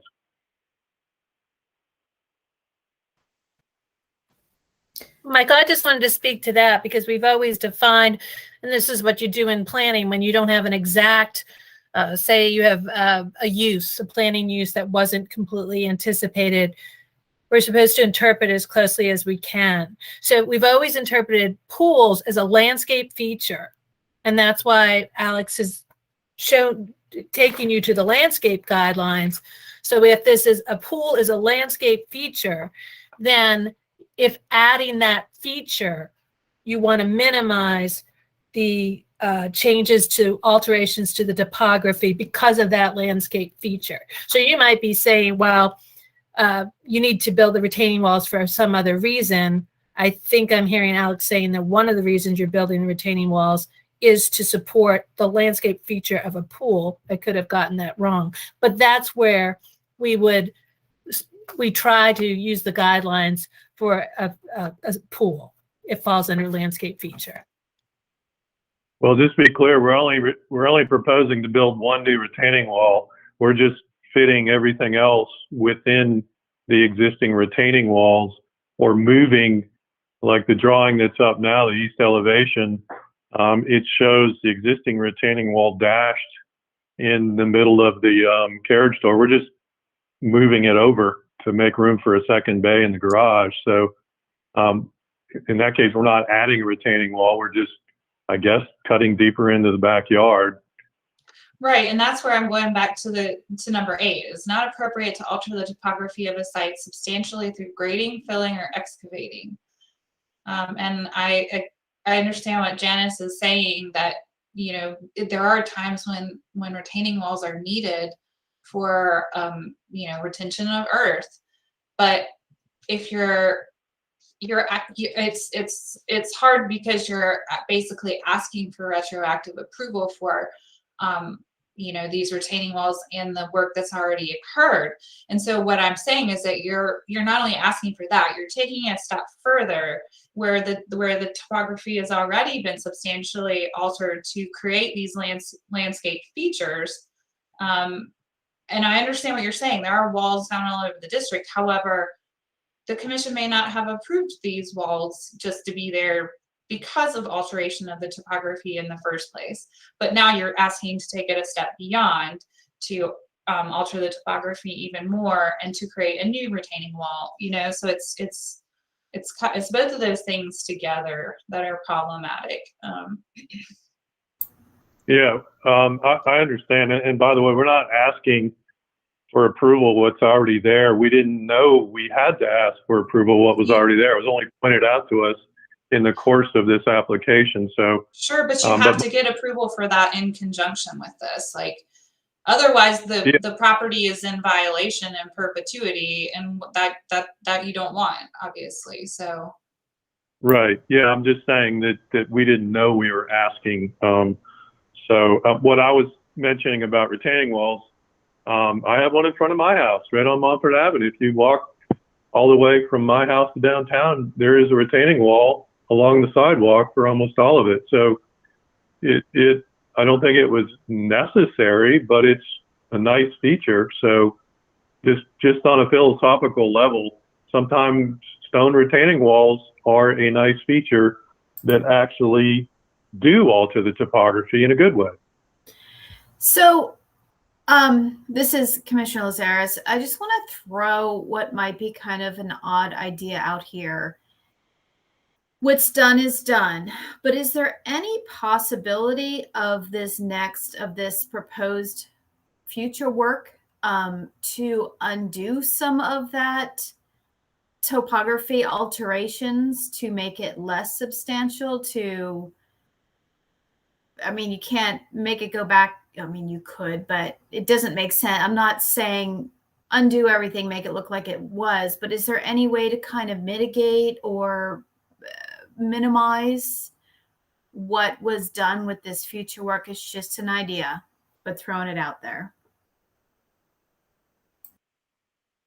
I don't know the answer to that because I don't know what the grade would have been. Obviously, looking at this drawing, you have a lawn in the back to the right that's at the second floor. So obviously there's a disconnect between the main level of the house and the upper lawn in the rear yard. So it's going to have to step down at some point. Where it originally stepped down, I don't know. And was it a retaining wall? Slope. I think, Michael, in the some of the photographs, Alex, that you took, those two comparison kind of aerial photos, can't see what slide number that is, 25 maybe. I think we can start to piece together what those were. If we look at this lower right-hand corner, you can see an existing stair that followed an existing sloped backyard to what appears to be sort of a patio entertainment area that was built at the higher level, or to some extent was paved. It's hard to show. The photo quality is not that great, but that would have been a solution that would have addressed maybe outdoor living space for whoever was the property owner at the time without substantial alteration to the existing topography. Certainly, we're not going to go backwards in time to the beginning of what the topography was, because we don't have any evidence of that. But this would suggest that we did have a slope. There was some extent maybe of some flat area right around the foundation of the house that's in shadow and difficult to see there, but that the original landscape features that predate this photograph more closely followed the original terrain of the house of the yard without substantial modification. And I struggle to think that when a project would have been submitted in whatever year it was for the original terracing that's been constructed, I struggle to think that would have passed through a commission as proposed or as designed right now. And certainly having to do more moving around and reconfiguration of the landscape to fit a pool and a hot tub in feels like the wrong direction to me, to try to reconcile what was there, what are the standards, and what was done previously, to try to minimize the impact that those original changes have in sort of going against what I think the standards are saying. So this is a another 2016 image just to, I know it's still hard to tell. They do get pretty grainy the more you zoom in, but I just want to show you this one. And then I looked at the 4-foot contour map in the GIS, and it's like the grade slopes from like the north west building corner towards the alley, but just barely, like it's up at that corner. Well, actually it's like 2,156 feet, probably like 20 or 30 feet back behind the house, and then like right about where the middle of the rear elevation is, it's only 4 feet shallower. So it was a pretty gradual slope back there. Well, it looks like there was a terrace here, and oddly enough, that looks like a hot tub to me. And maybe an upright fireplace, an outdoor fireplace. Yeah, that's not something that we approved either. So, but yeah, that's what was there within the landscape before. Well, and you can get a good look at that big retaining wall at the edge of the motor court as well. So I think it's clear that this site, at least from the images we're seeing, has had substantial alteration of the topography over the years. And I don't think that's like, I guess that's kind of besides, I shouldn't say it's besides the point. I don't think anyone's saying that there aren't places where the topography has been altered and altered. I think what we're saying is that the guidelines say that it shouldn't be altered substantially, meaning if we're reviewing an application now in present day, that's an applicable standard. Right. You can substantially alter it to build a structure, but you can't substantially alter it for a landscape element. Like if we were to propose to put the accessory building where the pool is, we'd be allowed to, I guess, alter the landscape for that structure. But would you logically propose an accessory structure right there? It doesn't seem likely that you would, but. No, I'm just kind of splitting guidelines here. Is that we're certainly allowed to substantially alter the topography to build a building, but I think you're saying we can't substantially alter the topography for something that's not a building. I think it just depends on the building. Like if you're, like if we were talking about the new construction project we were looking at earlier, it was on a sloping lot. So the building had, 2 stories on the back, and that's, typical. But I don't think, and I understand what you're saying, that you have to like excavate and grade to build a building. But if you were proposing a new accessory structure on a lot like this, where, there was opportunity to put it in a place where it didn't require substantially altering the site, we would want you to do that, right? Well, I had a project pass recently where we were approved to substantially alter the topography to bring a driveway to the garage. I don't want to get off tangent. I'm just saying we're getting in the lawyers here, so never mind. I'm just trying to present this application in a way that complies with the guidelines, and we're on virgin territory here, I think. Michael, I think I understand your point though a little bit. I think the standards are clear where it is, where it discourages significant alteration of the landscape. It does very specifically say that with regards to landscape features. And that same language doesn't show up in other sections of the standards that address buildings or driveways potentially. So I think that that it is a little bit of splitting hairs, and if it feels inconsistent, I think the standards have gone very clear with regards to landscape features about what the expectations are with regards to significant changes in the topography and the terrain. And that's, I think, the challenge, because we have consistently looked at pools as landscape features, which squarely puts it in that particular section of the standards. And also, well, I guess and also carriage houses being 1.5 story is pretty clear. Is that the case? Do you agree with that, Michael? Yeah, it is. And I was hoping that if this is 1 story on one side, 1.5 story on the other, and 2 stories on 2 other sides, that we would average it's the very that visible. It's the very visible side of it. The 1 story side is behind the green wall, for the most part, I believe. So you can't have it both ways. We're talking about what we're able to see.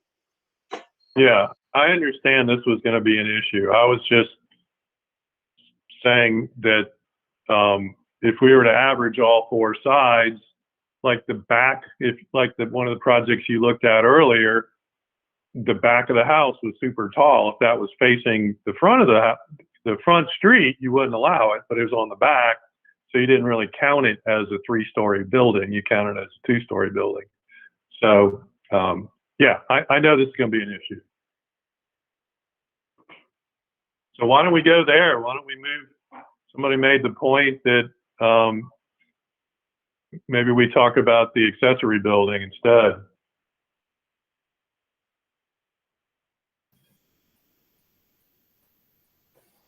I want to just make one other point of context, and it may be irrelevant to the determination. I mean, it's kind of a point I've already made. We are looking at a tiny amount of the backyard. Even in this picture, this is a tiny amount of the overall backyard that we're very committed to preserving. I understand there's 2 parts of this, the work that was done before and et cetera, but clearly there's been some version of landscaping, other things in this area going back now a couple of projects. We you know, I guess I'm focusing a little bit on the word substantially. Like, there's no question, like, there's an alteration, but when you look at the scope of this lot, what we're talking about revising, especially vis-a-vis what's there right now, is tiny. But even the footprint of all this stuff before was similar. What didn't involve as many retaining walls, I guess. But so I kind of wish we could see a picture of the entire yard, including the L that goes all the way back there, because this is a tiny part of the overall property.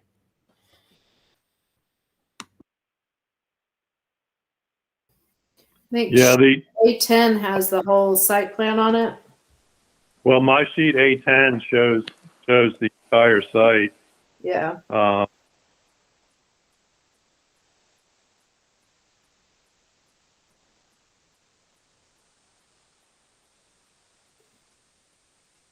So while we're looking at that drawing, that kind of gray area that's towards the top, where the property starts to hook into an L, that is an upper terrace that was substantially modified, or not substantially, was prior modified. And that's about the edge of where the pool terrace is proposed to be. So in the only part we're proposing to encroach farther into the lawn would be the hot tub area.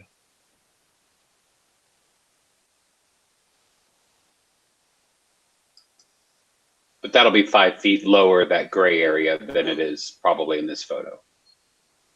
Correct. Okay.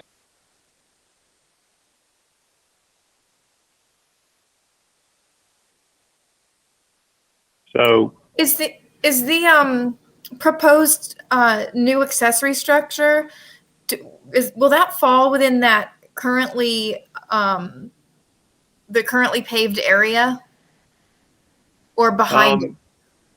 About 2/3 of it. If you look at sheet A10, that wall, that retaining wall at the top edge of that concrete slab is shown bisecting our proposed accessory structure, not in half, but we're biting 1/3 farther into the hill beyond that. if that makes any sense. Mhm.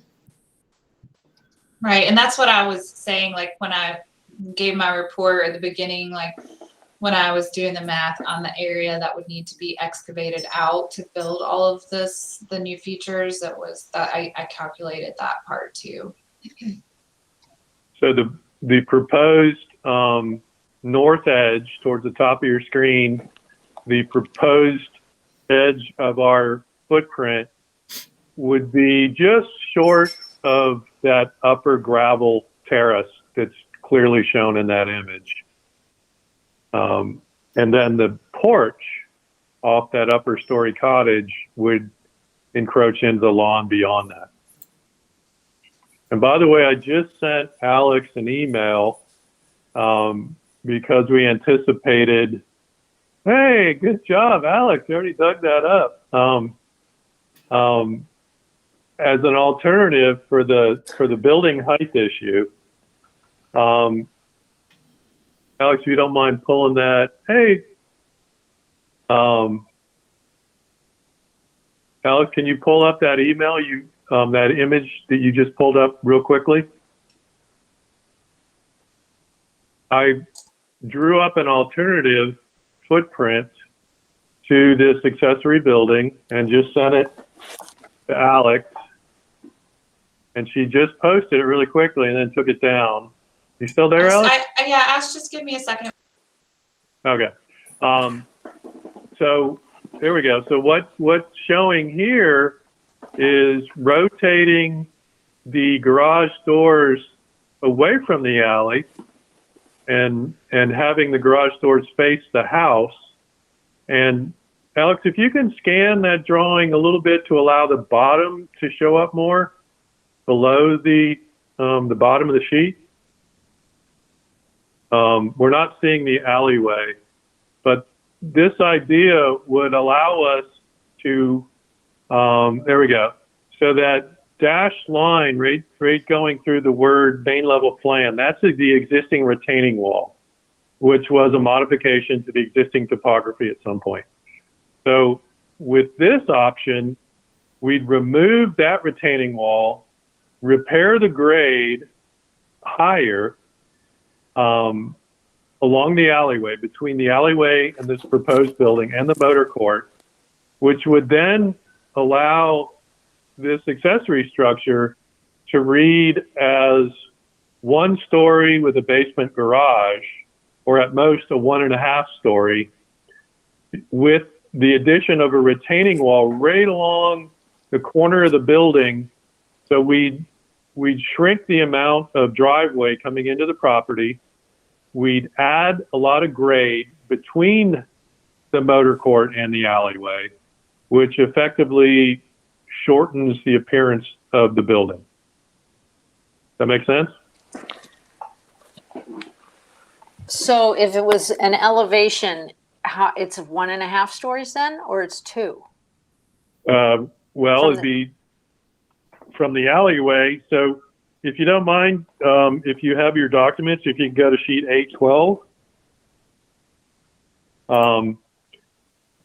From the alleyway, it would appear as a 1 story. The grade would be repaired. So the grade would be above you while you're in the alleyway, back to probably where it was at one point. So the garage would effectively be hidden under the restored grade. So if you're looking at sheet 812, instead of on the east elevation, instead of looking at the garage doors there, where the words say existing grade, if you were to just extend that line towards the main house, you would not see the lower level garage from the alleyway. That make sense? But it would still be 2 stories if you were looking at it from the primary structure, correct? Well, yeah, but that would be the only place it appeared as 2 stories. From the back of the property, it would appear as 1 story. From the alleyway, it would appear as between 1 and 1.5. And from the terrace, where the pool is shown, it would appear as 1.5.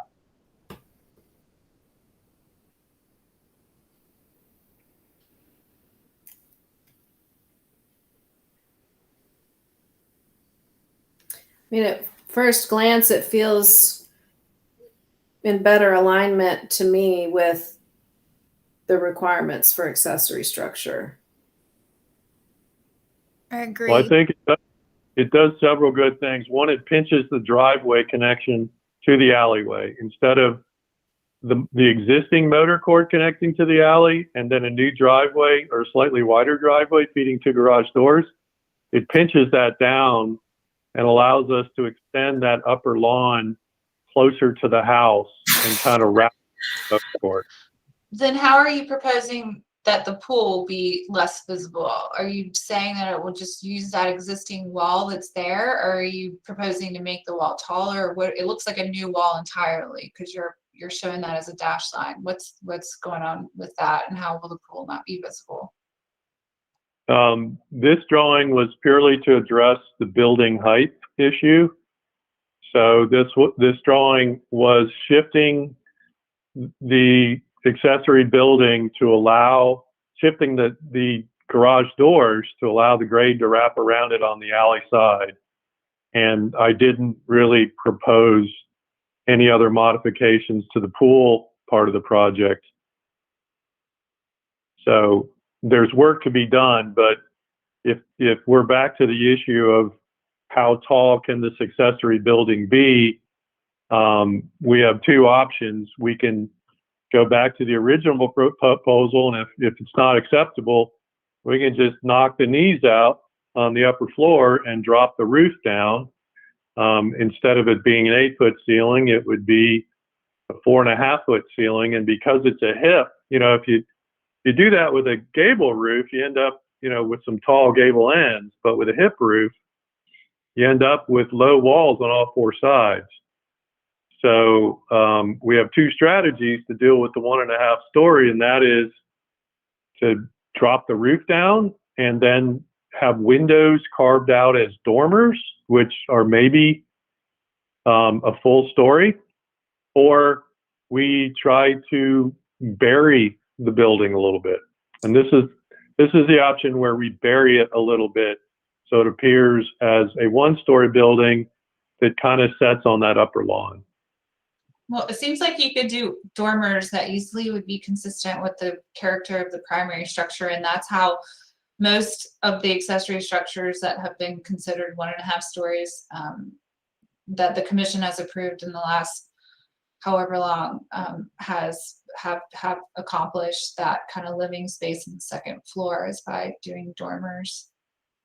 Well, I have drawn that and offered those two options, knowing that the height was going to be an issue to John and Stacy, and they preferred this option. But I could certainly, while I got everybody, I know you're tired, but yeah, we got those two options: either kind of bury the building or drop the roof and have some awkward rooms where parts of the rooms are 5 foot tall, and then the roof is chopped up into all kinds of dormers.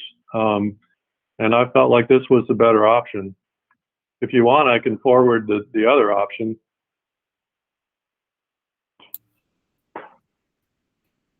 Actually, it's up on my screen right now. I feel like this option that you just sent, where the building reads as just 1 instead of 1.5, to me that is preferable. Because as you're viewing it from the back and from the side, it would look as just 1. So I think that is a better solution than what we saw before. I'd like to go back to something else that was said earlier about just, the fact that so much work was already done without the commission's approval. I do think that, adding further back for the hot tub area is sort of like, if there's already this disturbed area, can we work within what's already there as opposed to adding even more? So if it were just up to me, I would love to see a version that incorporated the pool and hot tub within the existing disturbed space. But Well, it's just a recommendation.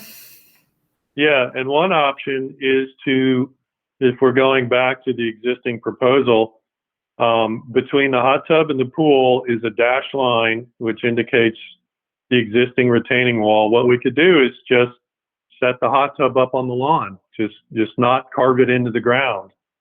So the only thing that would be new disturbance would be the pool, which would be within the existing disturbance, but cut a little deeper in a portion of it. And then that area where you see the hot tub, that would just be on the lawn. We would, just set the tub on the existing upper lawn. I've also seen a couple of really cool pool designs where the hot tub is sort of married with the pool, which would be another way to compact. Yeah, we could look at that. And to John's point earlier, they have this huge backyards. I mean, I hear what y'all are saying. It's like keep your footprint compact, but as the homeowners would say, man, we got this huge backyard. We kind of want to use it. Emily, Commissioner Sprang, you were saying basically, so long as we don't substantially alter the terrain per the guidelines. So the recommendation, I understand what you're saying about compacting things, but I also understand the homeowner's point of view. So long as they're adding things onto the property without changing the topography, that would be acceptable per the guidelines. And I defer to Chair Kite and staff on that. I mean, for me, it feels, Emily, like a suggestion that starts to move us in a direction where we are reconciling work that was done without approval, unbeknownst to anybody here, including the applicant and the architect, and getting us to a place where we can get happy with a solution, right? It feels like a super huge ask to put it back the way it was, which is arguably not even the way that it should have been, because it was altered even before the terracing was done most recently, before John's family and sort of inherited the issue. It feels like further disturbance in significant ways with the hot tub feels like moving in the wrong direction. And so certainly other pools and other landscape features that we've approved in other projects, putting the hot tub on the lawn seems to meet that requirement. We're not substantially altering the landscape. And if we can reconcile as a commission the fact that, it's a huge ask, and with very little guidance on how to put it back, it's a huge ask to put it back to some unknown original condition. And that if we can confine these new changes and proposed, the proposed pool and hot tub in a way that doesn't further impact the landscape in conflict with the guidelines, I think I would get a lot more comfortable with the project proposal. So just to be clear, so we're all on the same page, the drawing we're looking at now, the two vertical lines to the left of the hot tub, almost touching the hot tub, you can't tell, but those are dashed lines. That is the extent of the existing retaining wall. So what I'm hearing is end the pool, keep that wall there, keep our pool to the left side of that as shown, and everything to the right side of that, including the hot tub and that concave wall, get rid of that. Now we're going to need to keep the steps shown between the hot tub and the accessory building, because that's how you get up to the upper lawn. And we are basically just pushing the pathway up to that upper lawn a little deeper into the backyard. If you look at, it's kind of hard to tell, but there's a series of existing steps. There's 3 groups of steps. And we would like to keep the steps kind of as shown, if that's okay. We get rid of the hot tub, we get rid of the wall to the right of the hot tub, we leave the retaining wall between the hot tub and the pool, and we keep the steps as shown up to the upper lawn. Is that what we're all thinking? I think that moves us in the right direction, Michael. For me, the steps sort of better follow the existing topography than terracing for sure. And that And by way, the way, I think that the word you used earlier, Emily, was reconciling. Is kind of the goal. Is, you know, we have this situation we have to deal with, and I think to me it seems more appropriate to work within the extents of what's already existing, rather than adding more. So I think if you were to bring this proposal back to a future meeting with some amendments, kind of working within that existing development area, I think I may have a better be a little bit more accepting of it. all right. Is anybody opposed to that directive to us? I'm not clear yet whether we're okay with the pool and concept yet. I'm not sold either way yet. I'm not for it. I'm not against it. I'm just waiting to hear more thoughts. It sounds like maybe it is still screened by virtue of what is happening with the structure as amended, proposed. It sounds like it's still not seen from the sides. It does sound like the last obstacle to people approving the pool is the fact that we're having to carve out more of the topography and to add an additional retaining wall for the pool. And I just want to make sure I hear from other folks on how they feel about that excavation and retaining wall in order to, in essence, complete the pool within what exists there. Well, it seems like where the pool is sitting is within the extent of what already exists. Except you have to add a wall and excavate out more, if I'm understanding correctly. Just for the hot tub, as I read it. Yeah, just from everything from the hot tub to the right is new expansion of altering the topography. So just ignore the hot tub and that seating area around it, which has a short retaining wall. We'd get rid of that. So is that retaining wall behind the pool 50 inches plus 3 steps? Taller? So it's getting taller, the retaining wall behind the pool, I assume. The top of the retaining wall is staying at the same height. We're just cutting deeper on the house side of it for the pool. That was my point. Yes. The top So of the wall. the height, what will the wall height be at the back of the pool? Well, it will still be even with the upper lawn, the top of the wall. In inches. Measured from where? The pool. The pool's terrace. To the upper lawn. Okay. 21 plus 50? No, 21 minus 104. So it'll be 83 inches tall from the pool deck to the top of the existing retaining wall that we're going to work against. So almost 7 feet.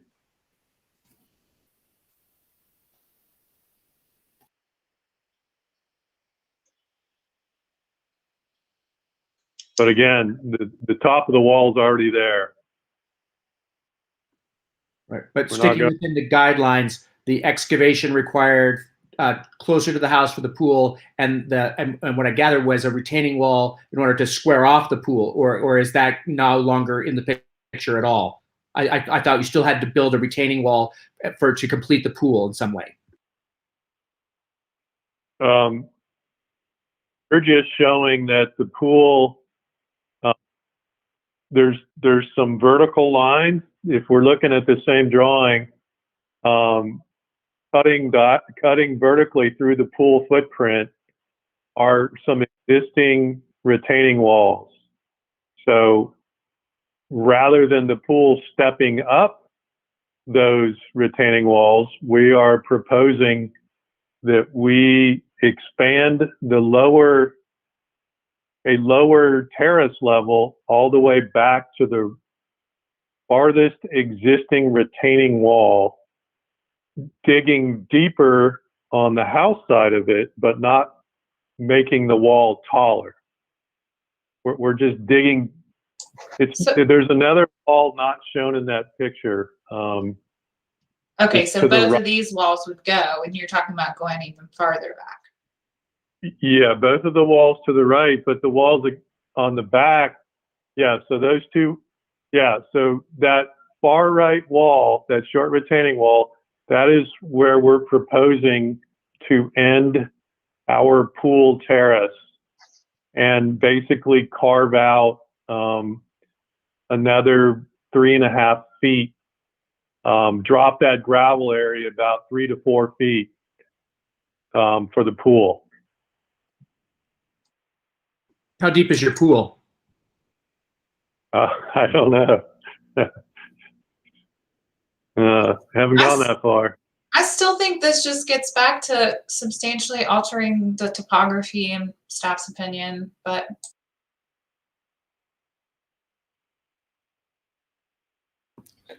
The pool we're envisioning is shallow. Just to the question about the pool, probably 3 or 4 feet.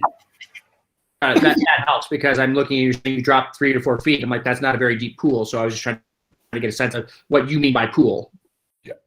The pool terrace. We really are planning to use this. I mean, it may be irrelevant as just family space. I mean, you know, I know there might be a component of it, you know, obviously if you have a pool, there's some entertainment, but we intentionally, when we first were talking about doing this, Michael said, do you want to think about an outdoor kitchen? Just, you know, the laundry list of things people think about. And we intentionally said, we don't want that. We're not planning to like have this be like a party area or anything like that. And, you know, I know owners can change over time, but, you know, we are trying to really just have this be kind of a, you know, a family type of area. Alex, I mean, I understand your point about the substantial alteration.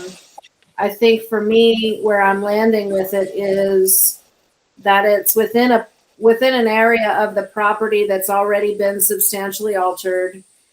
It's difficult to go back to and understand what it should have been because there's been at least 2 alterations before now, the one that we see in the photographs and even the one in some of the aerial photos that you presented earlier, that second picture especially that looks more terraced and with an outdoor fireplace and all these other things.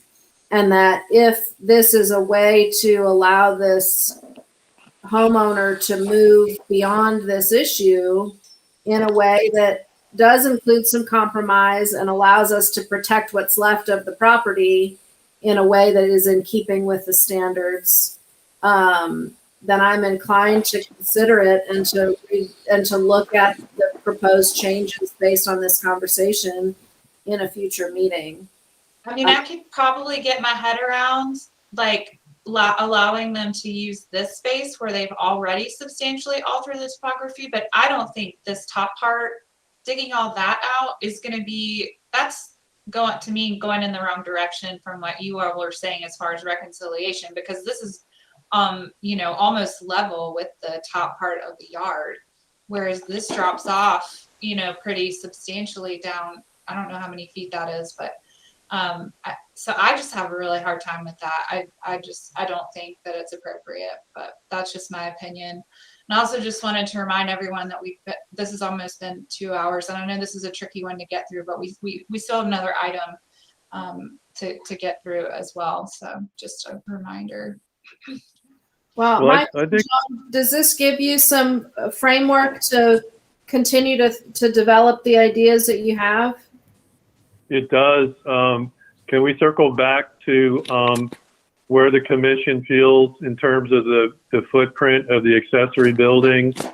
We had the original submittal with the garage doors facing the alleyway, and then we just saw an alternative to that where the garage doors are rotated in the house, allowing which does go where the commission wants us to do, which is restore what we think was the original topography. And in doing, and as we restore the original topography, we kind of disconnect the house a little bit from the alley. And we also mitigate the height of the accessory structure. And can I get y'all's feedback if we keep the grade higher between the alley and the accessory structure, that we are close to being the 1.5 story? And I know you have to see it, but hopefully you can visualize what I'm describing. Alex, Are can you you bring us back? Are you describing a lower roof than what's there now? Alex, if you don't mind, can you bring us back to that alternative site plan? Yes. So the height of the accessory building is not proposed to be any different, but it is being swallowed up by the upper lawn. So it is becoming, the garage is becoming more of a basement. Well, I think there was a Alex or Chair Kite mentioned the relationship to the house is still 2 stories, right? Yeah, and I don't feel like that's appropriate, but I heard some of the other commissioners say otherwise. So. Well, let me just address that. We saw the Sanborn map that showed an accessory building on the upper lawn that would be taller than the existing house. So it would be above the grade, but it was noted as 1 story, so it wouldn't be like taller. It would just be a 1-story building. It would, as relative to the existing house, it would be just as tall because it's sitting on the upper lawn. We have a lot that slopes up towards the back. So anytime you put a structure behind this house, if you set it on natural grade, the farther away from the house you get, the taller it's going to be relative to the main house. Does that make sense? Higher up in elevation. The grade rises as you get behind the house. So if we were to just set a cottage on the upper lawn, it would be no taller than what we're proposing, which is to tuck a garage underneath it. In other words, the standards are pretty clear on 1.5 stories, and I think you're going to spin around on that for a long time. Yeah, we get that hills go uphill, and that's smaller, but I'm with you on that. Yeah, I'm just saying, if we were to just not do the garage and set the cottage on the upper lawn, we would be a 1-story building, but it would still be the same height relative to the house. The ridge of the proposed accessory structure would be the same relative to the ridge of the main house. But it would be within the guidelines of an acceptable size of accessory building. Yeah, I'm a little unclear how you interpret a basement story versus a building story. I mean, if we essentially wrap the grade around this garage on 3 sides, would it be measured from the one side that it's a full garage, or would it be measured from the 3 other sides where it was buried into the ground? I don't know. I'd be interested to see how the elevations of the garage turned out in this circumstance. If we were to continue this to the next meeting, I feel like we could compare, see what impact that change would have. Michael, I do think, Michael, it's worth exploring the option where you lower the eave height of the 2nd floor and consider the dormers. I think that's going to give the commission the best opportunity to really reconcile between what you're proposing on the screen and what would be traditionally sort of meet the definition of 1.5 stories more closely. Yeah, I hear you. I'm trying to show you what's on my screen, but I've basically drawn it. And I find that the roof line is really too busy. Yeah. I mean, I think it would help the commission visualize that and maybe give us a platform to give some good feedback. I think in that situation, the eave gets kind of, pretty close to the grade on that upper side too, which could potentially be problematic. Yeah. So I think it really at this point is a little bit in your court to propose some things and to get some images in front of the commission to get some better feedback moving Is there any forward. way that when you all have your, I guess, executive committee meeting where you preview next month's agenda, is there any way to get options in front of that group and give us more direction, or do we have to wait until next month's meeting? No, we don't. Normally, but we've canceled, executive committee meetings are canceled because of the pandemic. But the commission also doesn't give feedback in the executive committee meeting they're not allowed to give feedback on proposals. They can only do that within a formal public hearing. Okay, so we'll see you next month then? Yeah, so you'll need to send me your revised packet by September 20th. All right. And we'll just need to have a motion for continuance, right, Alex? Yes, ma'am. So moved, Vaughn. Second, Lazaris. Okay, we'll vote by roll call. Vice Chair Spring? Aye. Commissioner Lazaris? Aye. Commissioner Hornaday? Aye. Commissioner Oliva? Aye. Commissioner Vaughn? Aye. Commissioner Watkins? Aye. Myself, aye as well.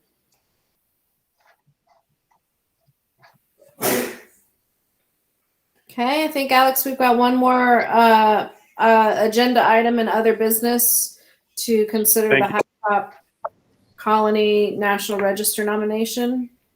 We do. Thank you. I'll go through this really quickly. The staff report, if you looked at it, is pretty brief. But basically, so because the commission is joint city county, we do look at things outside of the city limits.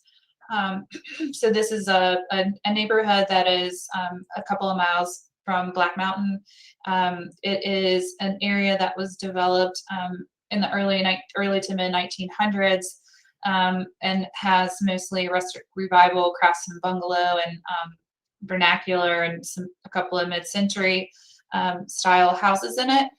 It's very, if any of you drove through there like I did, you can't really see any of the houses from the road. It feels more like you're in a forest. Sorry, you can only zoom out from this photo, from these photos, so you can see there's in one of the photos I included, the top right, that one pretty much sums up what it looks like when you're driving through. It's really nice. So this, it was developed, kind of platted out as this, colony, if you will. And it was kind of an extension of the Blue Ridge Assembly YMCA, or the YMCA Assembly, excuse me. It is significant for its association with the religious retreat movement of that era, as well as the related efforts around social justice, and also with resort development. And so it's significant for Criterion A and Criterion C in terms of fitting into a larger historic context, as well as the architectural styles of the neighborhood. So staff is recommending sorry, to back up to, because I know we have some new commissioners. You all act in an advisory capacity to the State Historic Preservation Office and the Advisory Council on Historic Preservation at the state level whenever these National Register nominations come through. So you're just making a recommendation on whether or not you think they should approve it. It doesn't require like a formal, we're not in a quasi-judicial section of our agenda. There was a gentleman who was partly responsible for getting this nomination completed that had wanted to give public comment, but emailed me because he was frustrated with having to wait so long. I emailed him back and to let him know if he could send me comments, but I unfortunately haven't heard back from him. But he just wanted, I think, to make sure that the nomination went through and to speak in support of it because he's one of the property owners there. So in any case, if you have questions about the National Register of Historic Places or how the process works in terms of your advisory capacity, happy to answer those questions. Hopefully the nomination itself was fairly self-explanatory. It's got the kind of overall historic and architectural narratives as well as the inventory of structures, and there are, I think, 12 contributing structures and or buildings and 2 structures, and then there's about just as many non-contributing structures. And for those of you who are new to this, the contributing or the houses that were built within what we call the period of significance or the historic era of the neighborhood. Anybody have questions? It's a very No, it's nicely great. written nomination.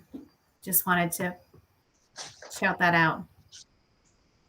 Yeah, it's great to have one in the county and outside the city limits. And I didn't even have my fingerprints on it.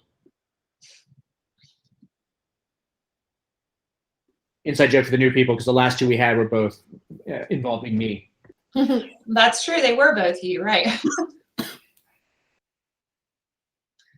We haven't had very many in the last 5 years or so, so it's nice to have a couple come through this year. So I have a parallel question that's going to be quick, and then we can call it, or no, we can talk more. Should there be an HRC representative for technical review on when a property in a National Register district is? wait, I want to go back before we move on to that question. You all need to vote on this, just so that doesn't get lost in the shuffle before we move on. So we need a motion in support of this nomination. So moved, Vaughn. Second. Hornaday. Second. Oh. Third, fourth, fifth. Third. Lot of seconding. Yeah, Done. a lot of tired. Yeah, a lot of tired. All right, we're gonna vote. Vice Chair Spring. Aye. Commissioner Lazaris. Aye. Commissioner Hornaday. Aye. Commissioner Oliva. Aye. Commissioner Vaughn. Commissioner Watkins. Aye. Myself, aye. Okay, awesome. Thank you. So to go back to your question, Will, that is something that I think probably I just need to maybe talk to Shannon offline about.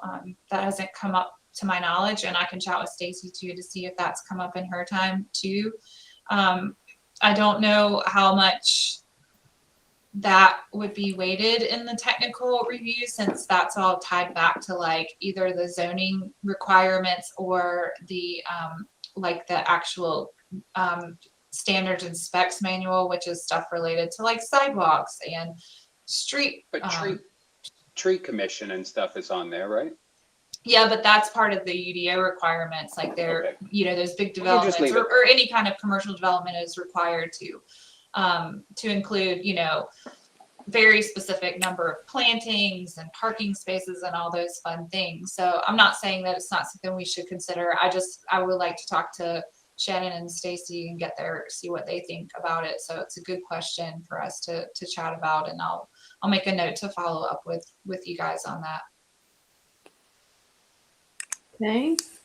Gail, I was expecting your cat to make a motion. It was time to adjourn. My cat has been kicked out to outside. So. Ooh. Oh. Well, you'll be paying for that. Oh no, actually he's asleep on the other side of my computer. Sorry. Okay, well. So he got tired of waiting for you and just decided it was time. Yes. All right. Anything else, Alex? That's all I had. Okay. We adjourn. Motion to adjourn. Second. Third, fourth. All right. We'll see y'all later. All right. Thank you Bye. guys. Have a Bye. great night.